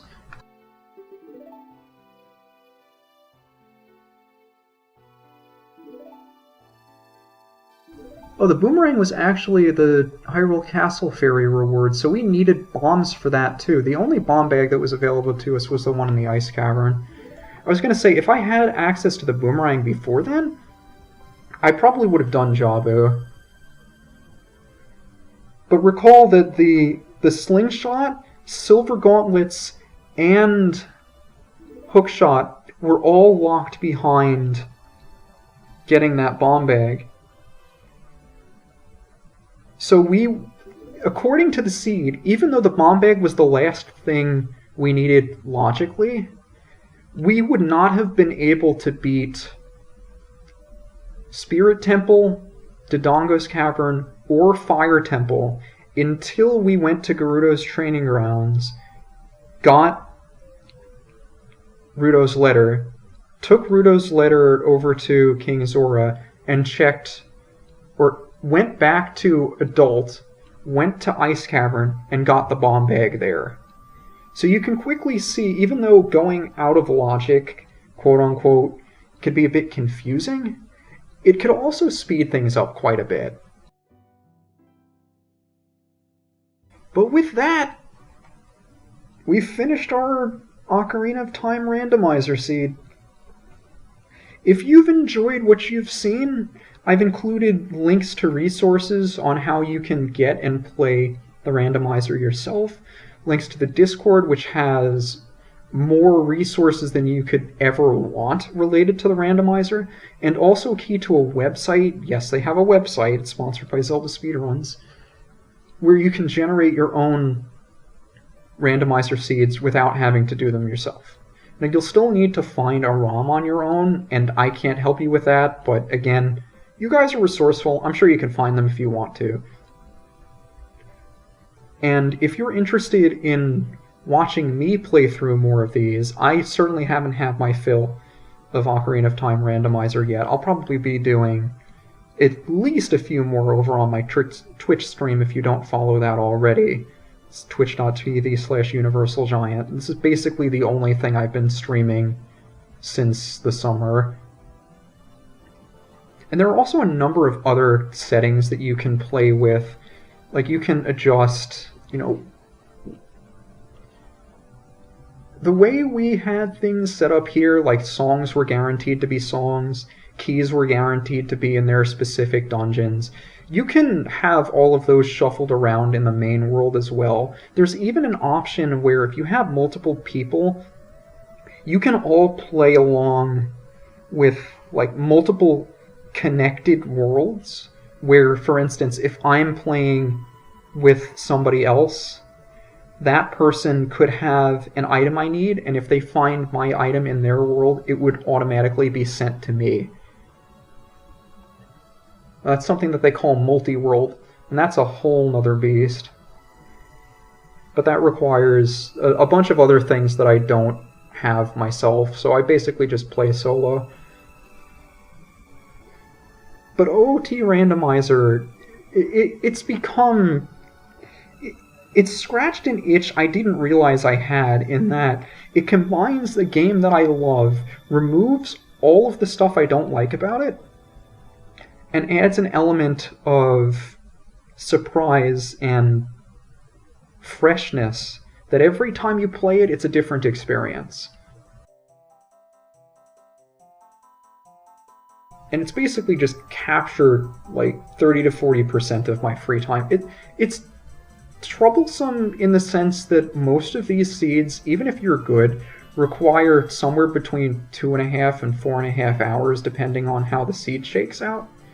So you have to be able to set aside a decent amount of time, even if you're good, to be able to play through a seed from start to finish. And I know when I first played a randomizer myself, it took me multiple sessions, around 11 hours, and multiple consultations of an item checklist to make sure I got everything. It's not to say it's something you can jump into immediately and expect to be good at. You still have to learn where all the item checks are, what you need in order to get those checks, how efficiently you can go about routing everything, and of course, what special tricks you can do to speed things up. But once you get past that learning curve, I found this to be incredibly fun. And I hope it's at least considered, some of you who may not have wanted to try it otherwise, that you might be interested in giving it a shot yourself. And if you want to contact me about it, like if you have any questions about it, or even just anything in general, as I mentioned a couple of years ago now, I think, I opened up a Discord server, and I check that fairly often. It's basically dead at this point, but it's still the fastest way for people to get in touch with me if you have a question or just want to chat about something. So I have a link to that in my channel description as well.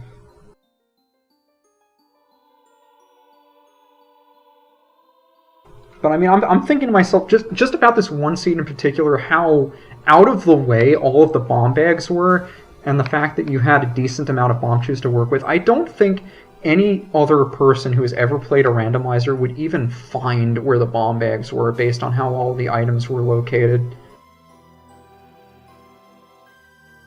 I believe this is the one and only seed I've ever finished without finding a bomb bag. So this is, in that respect, the most unique randomizer seed I've ever played. And I think I've played like 50 or 60 seeds by this point. But with all that done, I do want to mention this is probably going to be the last YouTube video I upload, or at least for a good while. I don't feel into doing Let's Plays much anymore. And I do spend a decent chunk of time streaming now, although most of that has been this. So there's no like guaranteed schedule with how my streams go, and they could just stop at any moment when I don't feel like doing it. And I realize a lot of people were hopefully looking forward to me coming back to YouTube, see this video, and think that, oh hey, Giant's coming back. I'm sorry, I just don't have the motivation to make Let's Plays anymore. I just prefer playing games on my own now.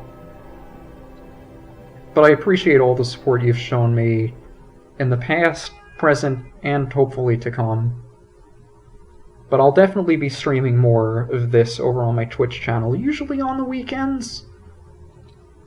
At least for the foreseeable future, and then after that, we'll see.